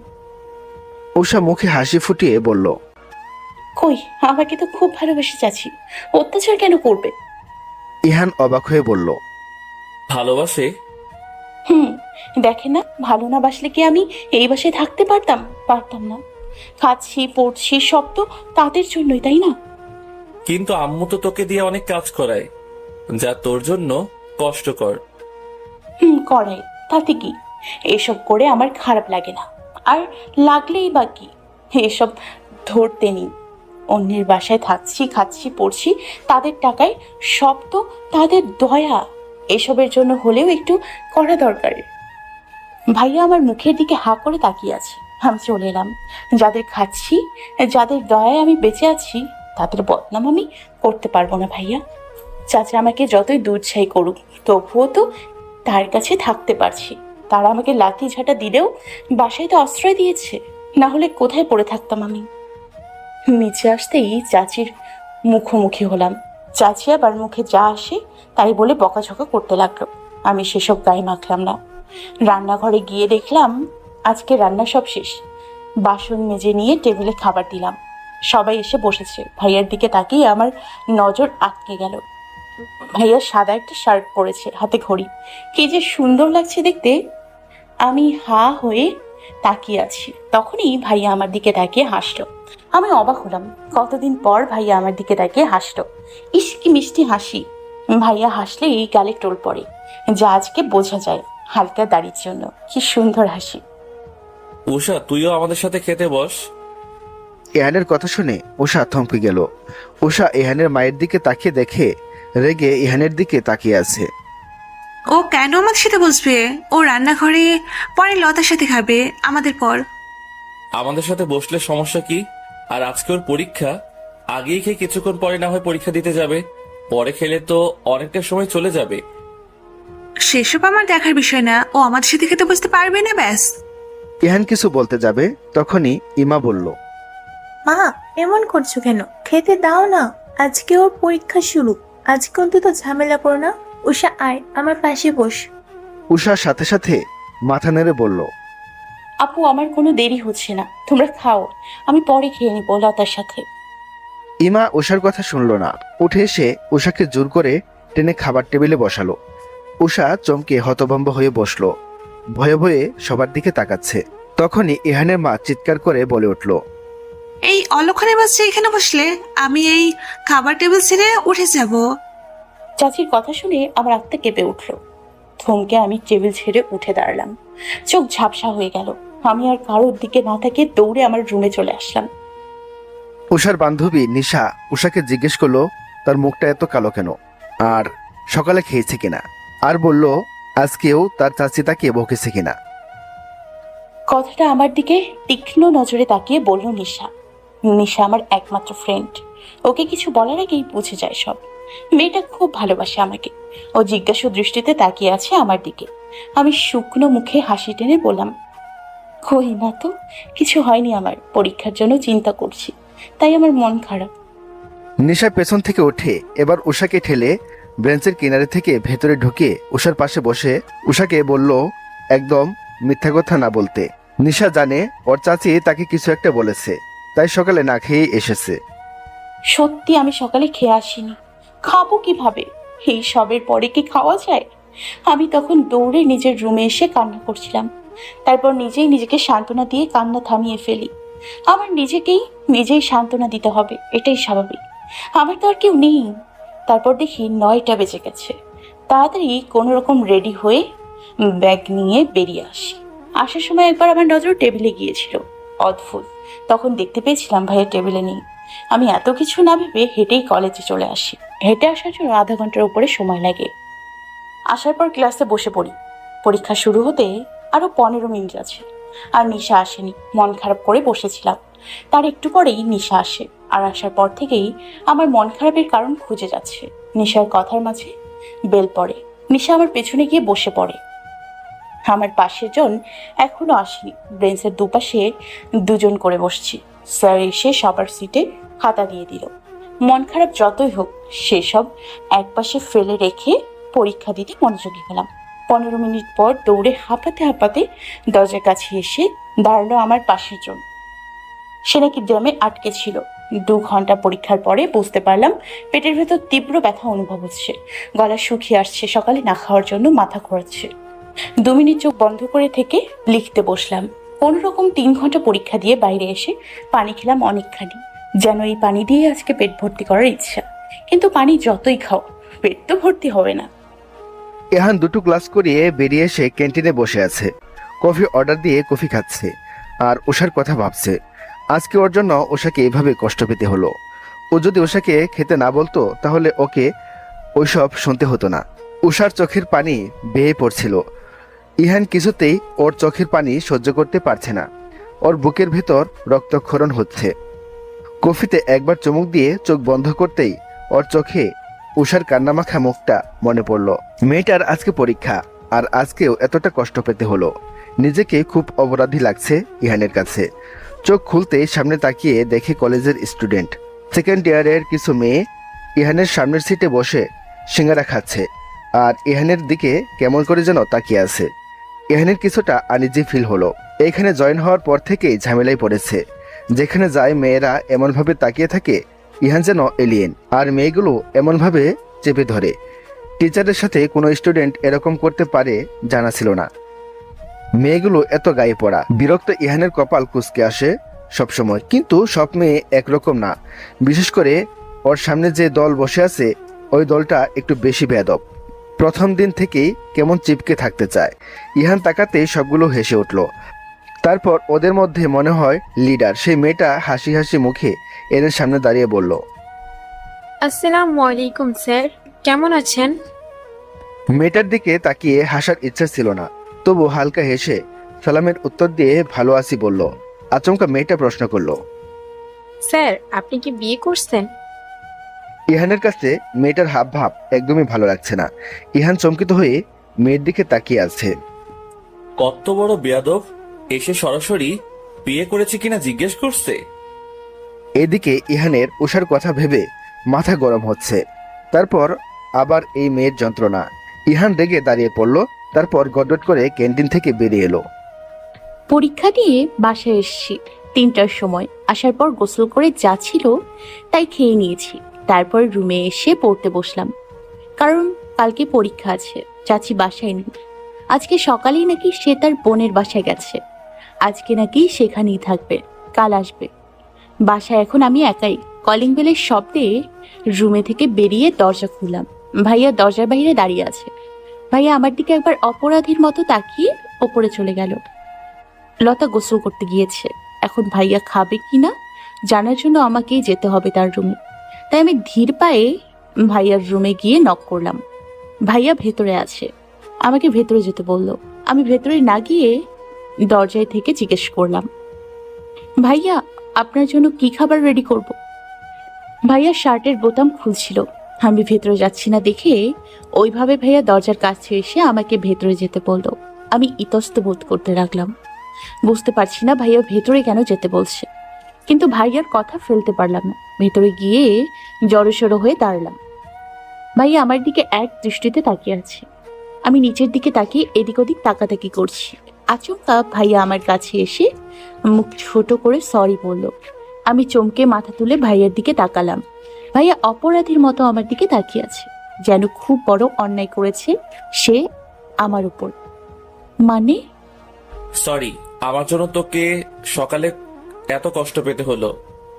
উষা বিস্মিত হয়ে ইহানের দিকে তাকিয়ে আছে। আমি সত্যি চাইনি তুই এভাবে মায়ের কাছে অপমানিত হোস। ভাইয়া মুখটা মলিন করে আমার দিকে তাকিয়ে আছে। ভাইয়া আমার জন্য কষ্ট পাচ্ছে, আমাকে সরি বলছে। এই সব কিছু যেন আমার কাছে স্বপ্ন মনে হচ্ছে। আচমকা ভাইয়ার মুখে এই সরিটা শুনে আমার বুকের ভেতরে তোলপাড় শুরু হয়ে গেল। ভাইয়ার মুখে আমার জন্য কষ্টের ছায়া দেখতে পেয়ে বুকের ভেতর যেন সুখের অনুভূতি হতে লাগলো। আমি মায়া ভরা চোখ নিয়ে তাকিয়ে আছি ভাইয়ার দিকে। ভাইয়াও আমার দিকে তাকিয়ে আছে। আমি কিছু না বলেই দৌড়ে বেরিয়ে এলাম। ভাইয়ার কাছে গেলেই আমার কেমন কেমন জানি লাগে। বুকের ভেতর ধরাস ধরাস করে অস্থির লাগে। ভাইয়ার গভীরভাবে তাকানো দেখলে দম বন্ধ হয়ে আসে। ভাইয়া আমাকে সরি বললো। খুশিতে আমার মনটা নেচে উঠল। নিচে গিয়ে ভাইয়ার জন্য খাবার রেডি করলাম। রেডি করতেই ভাইয়ার ট্রাউজার আর কালো গেঞ্জি পরে নেমে এলো। চুলগুলো হালকা ভেজা, গোসল করেছে বোধহয়। ভাইয়ার দিকে তাকাতেই হার্টবিট বেড়ে গেল। আমি নিচের দিকে তাকিয়ে আছি। ভাইয়া এসে আমার দিকে তাকিয়ে বলল, তুই খেয়েছিস? উষা মাথা নেড়ে সায় দিল। ইহান খেতে লাগলো। উষা রান্নাঘরে যাবে, তখন ইহান ডেকে উঠল। উষা থমকে দাঁড়িয়ে পড়ল। তোর পরীক্ষা কেমন হয়েছে? মোটামুটি। মোটামুটি কেন? ভালো হয়নি? উষা কিছু বলল না। ভালো হবে কিভাবে? প্রাইভেট পড়ি না, আর পড়ার সময়ও পাই না। রাতে একটু পড়ি, তাও ক্লান্তিতে বেশি পড়তে পারি না। ক্লান্তিতে ঘুম চলে আসে। আজকে তো ইংরেজি গেল। বুঝলাম না প্রথম দিন ইংরেজি কেন দিল। সব সময় সবার প্রথম হয় বাংলা পরীক্ষা, আর আজ হলো ইংরেজি। হায়রে কপাল আমার। লতাকে দিয়ে অনেক জামা কাপড় ধুয়েছে চাচি, বোনের বাসায় যাওয়ার আগে দিয়ে গেছিল। সেই সব ধুয়ে শুকোতে দিয়েছে ছাদে। ভাইয়া খেয়ে যাওয়ার পর আমি খাবার রেখে নিজের রুমে আসি। অদ্ভুত, আজ লতা আমার রুমে আসে না। এমনি প্রতিদিন সে বকবক করতেই থাকে। তাই সন্ধ্যার আগেই ওর কাছে গিয়ে দেখি মাইয়া কাঁথা গায়ে জড়িয়ে পড়ে আছে। এই লতা, এই অসময়ে শুয়ে আছিস কেন? লতা আদো আদো চোখ মেলে তাকালো। উষার কেন জানি মনে হচ্ছে লতা ঠিক নেই। উষা লতার পাশে বসে ওর কপালে হাত রাখতেই উষা আটকে উঠল। জ্বরে গা পুড়ে যাচ্ছে। ওষারে একটু ছাদে গিয়ে জামা কাপড় নিয়ে আয়, আমি উঠতে পারছি না। উঠবি কেমনে? তোর গা তো জ্বরে পুড়ে যাচ্ছে রে। এত জ্বর বাঁধালি কি করে? ম্যাডাম আমারে এত জামা কাপড় দিয়ে গেছিল তোরে নিয়ে ধুইতে। তোর তো পরীক্ষা, তাই আমি একাই করছি সব, তাই এই অবস্থা। তুই একা কেন করলি? আমিও করতাম। না রে, ম্যাডাম ইচ্ছে করেই দিয়েছিল যাতে তুই পড়তে না পারিস, তোর যে পরীক্ষা। তাই বলে তুই এভাবে একা করলি? এখন তোর যে গা পুড়ে যাচ্ছে জ্বরে। গরিবের আর জ্বর, যার বাপ মাই খোঁজ নেয় না তার জ্বর আসলেই বা কি? তোর তো বাপ মা নাই, কিন্তু আমার তো আছে। কই তারা তো আমার খোঁজ নেয় না। বাপে নিজের মতো মদ গাঁজা খাইয়া পইরা থাকে। মাই অতিষ্ঠ হয়ে আমারে ম্যাডামের কাছে দিয়ে গেছে কাজ করিয়া 3 বেলা খাইতে দিতে। সেই যে দিয়া গেল, আর আইলো না রে। কত কান্দি দাগলিগা, কিন্তু আর আইলো না। কান্দিস না, আমি তোর জন্য নাপা নিয়ে আসি, দাঁড়া। তুই নাপা কই পাবি? ইমাপু তো নাই, ইলাপু তো বললি মার সাথে গেছে। আমি ইহান ভাইয়ের কাছে থেকে আনি। দরকার নাই, তোরে যদি বকে। বকবো না। উষা উঠে ছুটে ইহানের রুমের কাছে এলো। ভিতরে গিয়ে দেখে কেউ নেই। উষা বারান্দায় যায়, সেখানেও নেই। কি মুশকিল, গেল কোথায়? ছাদে যায়নি তো? রুমে থেকে বেরিয়ে দৌড় দিলাম ছাদের দিকে। দ্রুত গতিতে সিঁড়ি বেয়ে উপরে যাচ্ছি, তখনই উপর থেকে ইহান ভাই নিচে নামছিল। আমার সেদিকে নজর নেই। আমি তাড়াতাড়ি উঠছি, তখনই সামনে কারোর সাথে জোরে ধাক্কা খেলাম। সামনের লোকটার বুকের সাথে ধাক্কা খেয়ে আমি পা স্লিপ করে নিচে পড়ে যেতে নিই। আমি চিৎকার করে ভয়ে চোখ বন্ধ করে ফেলি, কিন্তু আল্লাহ বাঁচিয়েছে। কেউ একজন আমার কোমর জড়িয়ে ধরে নিজের সাথে মিশিয়ে নিয়েছে তাড়াতাড়ি, যার জন্য আমি ওপর থেকে সিঁড়ির নিচে পড়া থেকে বাঁচলাম। ভয়ে আমার হাত পা থরথরিয়ে কাঁপছে। আমি দুহাতে সামনের লোকটার বুকের উপর রেখে শার্ট খামচে ধরি। সামনের লোকটা আমার দিকে হাঁ করে তাকিয়ে আছে। আমি ভয় সংযত করার চেষ্টা করে আস্তে আস্তে চোখ পিটপিট করে তাকালাম। চোখ মেলেই সামনে ইহান ভাইয়ের মুখটা চোখে পড়ল। ভাইয়া আমাকে নিজের সাথে চেপে ধরে আছে, সাথে গভীর দৃষ্টিতে আমার দিকে তাকিয়ে আছে। আমি সেই চোখে তাকিয়ে যেন হারিয়ে গেলাম। ভয় এখন লজ্জা হয়ে ধরা দিল। আমি লজ্জা মাখা মুখ করে ভাইয়া চোখের গভীর দৃষ্টির দিকে তাকিয়ে আছি। আমি আমতা আমতা করে বললাম, ভাইয়া ছাড়ুন, আমি ঠিক আছি। কথাটা ইহানের কানের কাছে যেতেই ইহান হকচকিয়ে ছেড়ে দিল, কিন্তু ভুল হয়ে গেল। উষা এখন কিনারায়, যার জন্য ইহান ছাড়তেই আবার পরে যেতে নেয়। এবার উষা নিজেই ইহানের গলা জড়িয়ে ধরে। উষা ভয়ে শেষ। ইহান ব্যাপারটা বুঝতে পেরে উষার কোমর শক্ত করে ধরে ঘুরিয়ে পাশে দাঁড় করায় আর নিজের ধরা হাত ছেড়ে দেয়। উষা অবাক হয়ে ইহানের দিকে তাকিয়ে আছে, কিন্তু এখনো ইহানের গলা ছাড়েনি। আসলে উষার ছাড়ার কথা মনেই নেই। ছাড়, এবার পড়বি না। ভাইয়ার কথা শুনে ভালো করে তাকিয়ে ফট করে হাত সরিয়ে সোজা হয়ে দাঁড়ালাম। ইস কি লজ্জা! আমি পা উঁচু করে ভাইয়ার গলা ধরে তার এত কাছে ছিলাম। লজ্জায় আমার কান গরম হয়ে আসছে। মাথা নিচু করে দাঁড়িয়ে লজ্জায় কাচুমাচু করছি। এভাবে ছুটছিলি কেন? এখনই তো অঘটন ঘটতো একটা। উষা হকচকিয়ে নিচের দিকে তাকিয়ে আছে। এখান থেকে পড়ে গেলে কি হতো ভাবতে পারছিস? সরি, আমি বুঝতে পারিনি। আসলে লতার চিন্তায়। কেন? লতার কি হয়েছে? লতার খুব জ্বর, ঔষধ লাগবে তাই। আচ্ছা চল। বলেই ভাইয়া নিচে নেমে গেল। আমি কি মনে করে ছাদে গেলাম। তারপর জামা কাপড় তুলে নিয়ে চলে আসলাম। ভাইয়া ড্রয়িং রুমে বসে আছে। আমি যেতেই বলল, চল। আমি আগে যাচ্ছি, ভাইয়া পেছনে। ভেতরে এসে ভাইয়া আমার হাতে একটা সিরিজের মতো কিছু দিল। এটা দিয়ে জ্বর মাপে তা জানি, কিন্তু নামটা কি? ভাবার মাঝে ভাইয়া বলল। থার্মোমিটার দিয়ে দেখ তো কত জ্বর। আমি শুনেই ওইটা লতার মুখে দিলাম। ভাইয়া দাঁড়িয়ে আছে, লতা ফ্যাল করে তাকিয়ে আছে। ভাইয়া দেখে ট্যাবলেট দিয়ে চলে গেল। এই, তুই এখনো? আমার না ইহান ভাইজানরে দেখলেই লজ্জা লাগে। লতার কথা শুনে বিরক্ত হয়ে ওর দিকে তাকালাম। তারপর ওকে ঔষধ খাইয়ে চলে এলাম। চাচি চলে এসছে, ইমাপও এসছে। কাল বাংলা, তাই অত না পড়লেও চলবে। রুমে এসে পড়ে আবার সবার খাবার রেডি করলাম 10টায়। লতার খাবার রুমে দিয়েছি। সবাই নিজেদের মতো খেয়ে চলে গেল। আমি রান্নাঘরে গিয়ে খেতে লাগি। তখন হঠাৎ কারোর আওয়াজ শুনে চমকে মাথা তুলে দেখি ইহান ভাইয়া রান্নাঘরের দরজায় হেলান দিয়ে দাঁড়িয়ে আমার দিকে তাকিয়ে আছে। ভাইয়া এখানে কি করছে ভেবে পাচ্ছি না। আমি জিজ্ঞাসা দৃষ্টিতে তাকিয়ে আছি। ভাইয়া আমার তাকানো দেখে সোজা হয়ে দাঁড়িয়ে বলে, আমার জন্য 1 কাপ কফি করে দিস রুমে। বলে আমার উত্তরের অপেক্ষা না করে হন করে চলে যায়। ভাইয়ার মুখটা কেমন রাগি লাগছিল, কিন্তু কেন? ধুর চাই, থাক। আমি খাওয়া শেষ করে কফি করে ভাইয়ার রুমে আসি। ভাইয়ার রুমে নেই, গেল কই? তখন ভাইয়া বারান্দা থেকে আমাকে ডেকে ওঠে। আমি ধীর পায়ে বারান্দায় আসি। ভাইয়া কফি নিয়ে চুমুক দেয়। আমি চলে আসতে গেলেই ডেকে ওঠে। চমকে উঠে বলি, কি? উষার হার্টবিট দ্রুতগতিতে লাফাচ্ছে। উষা দাঁড়িয়ে থাকতে পারছে না। ভাইয়ার কাছে এলেই এমন হয় কেন? ভাইয়া আমাকে কেন ডাকলো? কিছু বলবেন?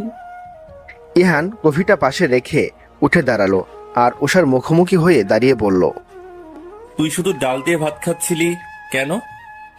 উষা হকচকিয়ে ইহানের মুখের দিকে তাকালো। এটা জিজ্ঞেস করার জন্যই কি ইহান ডেকেছে? কেন, কি হয়েছে? কি হবে, মাছ মাংস থাকতে শুধু ডাল কেন খেলি? এমনি। তোকে কি মা খেতে মানা করেছে? আমি ছলছল চোখে ভাইয়ার দিকে তাকালাম। চাচি মানা করেনি, কিন্তু খেতেও দেয়নি। যেমন আমার আর লতার জন্য কখনো মাছ বেশি দেয়া হয় না। বাসার সবার মধ্যে যদি কেউ না খায় তখন ওইটা বাঁচে, তখন লতা আর আমি যে কোনো একজন খাই। আজকে চাচি 3 টুকরো মাছ রেখে গেছিল। রাতে সবাই একটা করে খেয়ে শেষ। আমরা কি খাবো? আর মাছ খেয়েছি, কিন্তু গোশত ছিল না, ঝোল আর ডাল দিয়ে খেয়েছি। ইহান তাকিয়ে আছে উষার দিকে। ও বারান্দার অন্ধকারে বসেছিল, তবু হালকা আলোয় দেখতে পাচ্ছে উষার চোখে জল। তা দেখেই ওর বুকের ভেতরটা ধক করে ওঠে। এই জল কিছুতেই ও সহ্য করতে পারে না। কিছু বলার আগেই উষা দৌড়ে বেরিয়ে এলো। ইহান উষার যাওয়ার পানে তাকিয়ে আছে। দেখতে দেখতে আমার সবগুলো পরীক্ষা শেষ হলো। মোট 18টা দিন লাগলো শেষ হতে। মাঝে কঠিন পরীক্ষার আগে বন্ধ ছিল, সাথে শুক্রবারও পড়েছে 2টা। সমস্ত ঝড় ঝাপটার মধ্যে টেস্ট পরীক্ষা শেষ করলাম। এবার স্কুল অফ। এমনিতেও খুব একটা স্কুলে যেতে পারতাম না, এখন তাও নেই। শুনেছি 15 দিন পর এক্সট্রা ক্লাস হবে এসএসসি প্রস্তুতি নেওয়ার জন্য, কিন্তু তাতে বাড়তি খরচ লাগবে, তাই সেটার আশা বাদ দিলাম। চাচি কিছুতেই আমাকে বাড়তি খরচ দেবে না, আরো বললে ঝামেলা হবে, তাই ওসব একপাশে ফেলে রাখলাম। পরীক্ষা শেষ হয়েছে 4 দিন হলো। আজকে শুক্রবার। আজ সকালে উঠেই সবাইকে চা কফি দিয়ে এলাম। ইলা আপু আমাকে দিল এক ধমক, তার রুমে নক করেছি বলে। ইলা বক্সে উষা মাথা নিচু করে আছে। বিরক্ত হয়ে চায়ের কাপ রেখে আসতে বলল। উষা ট্রি টেবিলের উপর রেখেই তাড়াতাড়ি চলে এলো। এটা আজ নতুন না, তাই উষার এতটাও খারাপ লাগেনি। ইলা বলেছে তার চা যেন সকালে দেয়া হয়, বন্ধের দিনেও। তার কারণ চা না হলে নাকি তার মাথা ব্যথা করে। কিন্তু তবুও প্রতিবারই এই ধমক উষাকে শুনতে হয়। ইমা চা খাবে না উষা জানে, তাই তাকে না দিয়েই ইহানের মাকে দিয়ে এলো, সাথে বাবারটাও। এবার গেল ইহানের রুমে কফি নিয়ে। সবাই চা খায়, শুধু ইহান বাদে। উষা কফি নিয়ে গেল। ইহান ওঠেনি, বিছানায় শুয়ে আছে। খালি গায়ে বুকে ভর দিয়ে উপর হয়ে শুয়ে আছে। পিঠ দেখা যাচ্ছে, ফর্সা পিঠ। উষা ইহানের দিকে তাকিয়ে লজ্জায় লাল হয়ে গেল। কাঁপতে কাঁপতে ইহানের কাছে গিয়ে ডাক দিল, না হলে কফি ঠান্ডা হয়ে যাবে। তাই লজ্জায় কাচুমাচু হয়ে ইহানকে ডাকছে। ইহান শেষমেশ উঠল, বিছানায় বসে পড়ল। ইহানের সিল্কি চুলগুলো কেমন এলোমেলো হয়ে কপালে ছড়িয়ে আছে। উষা হা করে তাকিয়ে আছে ইহানের মুখের দিকে। ইহান ঘুম ঘুম চোখে উষার দিকে তাকিয়ে হাত বাড়িয়ে দিল, সাথে উষার দিকে তাকিয়ে রইল। উষা ইহানের দিকে একবার তাকিয়ে পেছনে ঘুরে চলে এলো। বিকেলে শুনলাম বাড়িতে মেহমান আসবে এই আপুকে দেখতে। সেই তোড়জোড় শুরু হলো দুপুর থেকে। বিকেলে তারা এলো, দুজন পুরুষ, একজন মহিলা আর একটা ইয়ং ছেলে, যাকে দেখেই চিনে ফেলাম এই তো ইমা আপুর বয়ফ্রেন্ড। আপুর সাথে আগেও দেখা করতে এসছে। তারাই এসছে। ইমা আপু মেরুন কালারের একটা সুন্দর শাড়ি পরেছে। আপু দেখতে এমনিতেই সুন্দর, তার উপর আজকে সেজেছে, খুব সুন্দর লাগছে। আমি আপুকে গিয়ে বললাম, আপু তোমার সেই ফ্রেন্ড এসেছে। আপু শুনে লজ্জায় লাল নীল বেগুনি হতে লাগলো। তারা এসে হালকা খাবার খেলো, তারপর আপুকে নেওয়া হলো। আমি খুশি মনে তাকিয়ে আছি। ছেলেটার নাম শুনেছিলাম রিফাত। আপুর সাথে খুব মানাবে। আপুকে রিফাত ভাইয়ের সাথে বসানো হলো। আমি দূরে থেকে কথা শুনতে পারলাম না, কিন্তু তারা যে আপুকে পছন্দ করেছে শিওর, কারণ রিফাত ভাইয়ের মা আপুকে আংটি আর গলায় চেন পরিয়ে দিয়ে গেল। তারপর আপুকে নিয়ে আসা হলো। তারা আর কিছুক্ষণ কথা বলে চলে গেল। শুনলাম বিয়ে ঠিক হয়েছে। আপু অনেক খুশি। তারা এতদিন ছুটি প্রেম করেছে, বিয়ে তাড়াতাড়ি ঠিক হয়েছে। 1 মাস পর রাতে আপুর পাশে বসে আমি রিফাত ভাইয়ের সম্পর্কে জিজ্ঞেস করছি। আপু লজ্জায় লাল নীল হয়ে সব বলল। কলেজে থেকে তাদের রিলেশন শুরু হয়, তারপর একসাথে মেডিকেলে পড়ে। তাদের ভালোবাসে 7 বছর পূর্ণ হয়েছে। বাড়িতে আপু 1 সপ্তাহ আগে জানিয়েছে, কিন্তু কি অদ্ভুত, আমি কিছুই জানতে পারিনি। তাও মন খারাপ করলাম না। যাই হোক, আপু তার ভালোবাসার মানুষটির সাথে বিয়ে ঠিক হয়েছে। এর থেকে ভালো কি আর হতে পারে। আপুর রুমের 2 রুম পরেই ইহান ভাইয়ার রুম। আমি সেদিকে তাকিয়ে কি মনে করে যেন সেদিকে পা বাড়লাম। এইটা ইলা আপুর রুম, সেটা ভেতর থেকে লক করা আরেকটা খালি রুম। আমি ধীর পায়ে রুমের কাছে আসতেই থমকে গেলাম। কান খাড়া করে দরজার কাছে দাঁড়ালাম। খুব স্লো ভয়েসে গান শোনা যাচ্ছে। ভাইয়া গান গাইছে। আমি দরজা ফাঁক করে ভেতরে উকি দিলাম। কেউ নেই, কিন্তু গিটারের আওয়াজ আসছে। ভাইয়া কি বারান্দায় দাঁড়িয়ে গান গাইছে নাকি? হবে হয়তো। কি মিষ্টি কণ্ঠস্বর ভাইয়ার। এই নিয়ে আমি 2 বার গান শুনলাম, কিন্তু আফসোস এটাও হিন্দি গান। তবুও শুনছি মুগ্ধ হয়ে। কি অপূর্ব কণ্ঠ, মনটা নিমেষে আনন্দে ভরিয়ে দেয়। আমি দরজার কাছে থেকে আস্তে আস্তে ভেতরে ঢুকে পড়লাম। আমার বুকের ভেতরে তোলপাড় করছে, হার্টবিট বেড়ে গেছে দ্রুত গতিতে। তবুও এগিয়ে গেলাম বারান্দায়। দরজায় দাঁড়িয়ে মুগ্ধ হয়ে গান শুনছি। গান শেষ হতেই থমকে গেলাম। ভেতরে চলে এসেছি। হাই হাই, ভাইয়া দেখলে আমাকে কি মনে করবে। তাড়াতাড়ি পেছনে ঘুরে ছুটে চলে এলাম। বাইরে এসে বুকে হাত চেপে ধরে হাঁপাচ্ছি। দেখতে দেখতে আরো 1 সপ্তাহ চলে গেল। আজকেও শুক্রবার। সকালেই জানতে পেরেছি আজ সবাই ঘুরতে যাবে। স্পেশাল গেস্ট রিফাত ভাইয়া। বিয়ের সময় ঘনিয়ে আসছে, তাই তার আগেই সবাই মিলে ছোট্ট একটা পিকনিক করবে। এখানে বিবাহিত কেউ যাবে না, যাবে ইলা আপু, ইমা আপু, ইহান ভাইয়া, রিফাত ভাইয়া ও তার 2 ফ্রেন্ড। ইমা আপুর 1 মেয়ে ফ্রেন্ডও যাবে। মোট 8 জন। এখানে আবার ইমা আপু আমাকেও যোগ করেছে। সেটা শুনেই আমি হতভম্ব। চাচি আমাকে কিছুতেই যেতে দেবে না, আমি শিওর। তাই হলো। চাচি শুনেই চেঁচামেচি করতে লাগলো। কথাটা তুলেছিল সকালের খাবার টেবিলে, আর শুরু হলো ঝামেলা। আমি চুপ করে রান্নাঘর থেকে দেখছি আপু আর চাচির মধ্যে কথা কাটাকাটি হচ্ছে। বিষয়টা আমার একটু ভালো লাগছে না। আমার জন্য ঝামেলা হচ্ছে। মা প্লিজ ঝামেলা করো না। এটা শুধু আমার সিদ্ধান্ত না, রিফা তো চায় যে ও আমাদের সাথে যাক। কেন? ও এটা চাই কেন? কারণ ও জানে যে উষা আমাদের বোন, কাজের লোক না। প্লিজ মা, নিজের জামাইয়ের কাছে ছোট হইও না।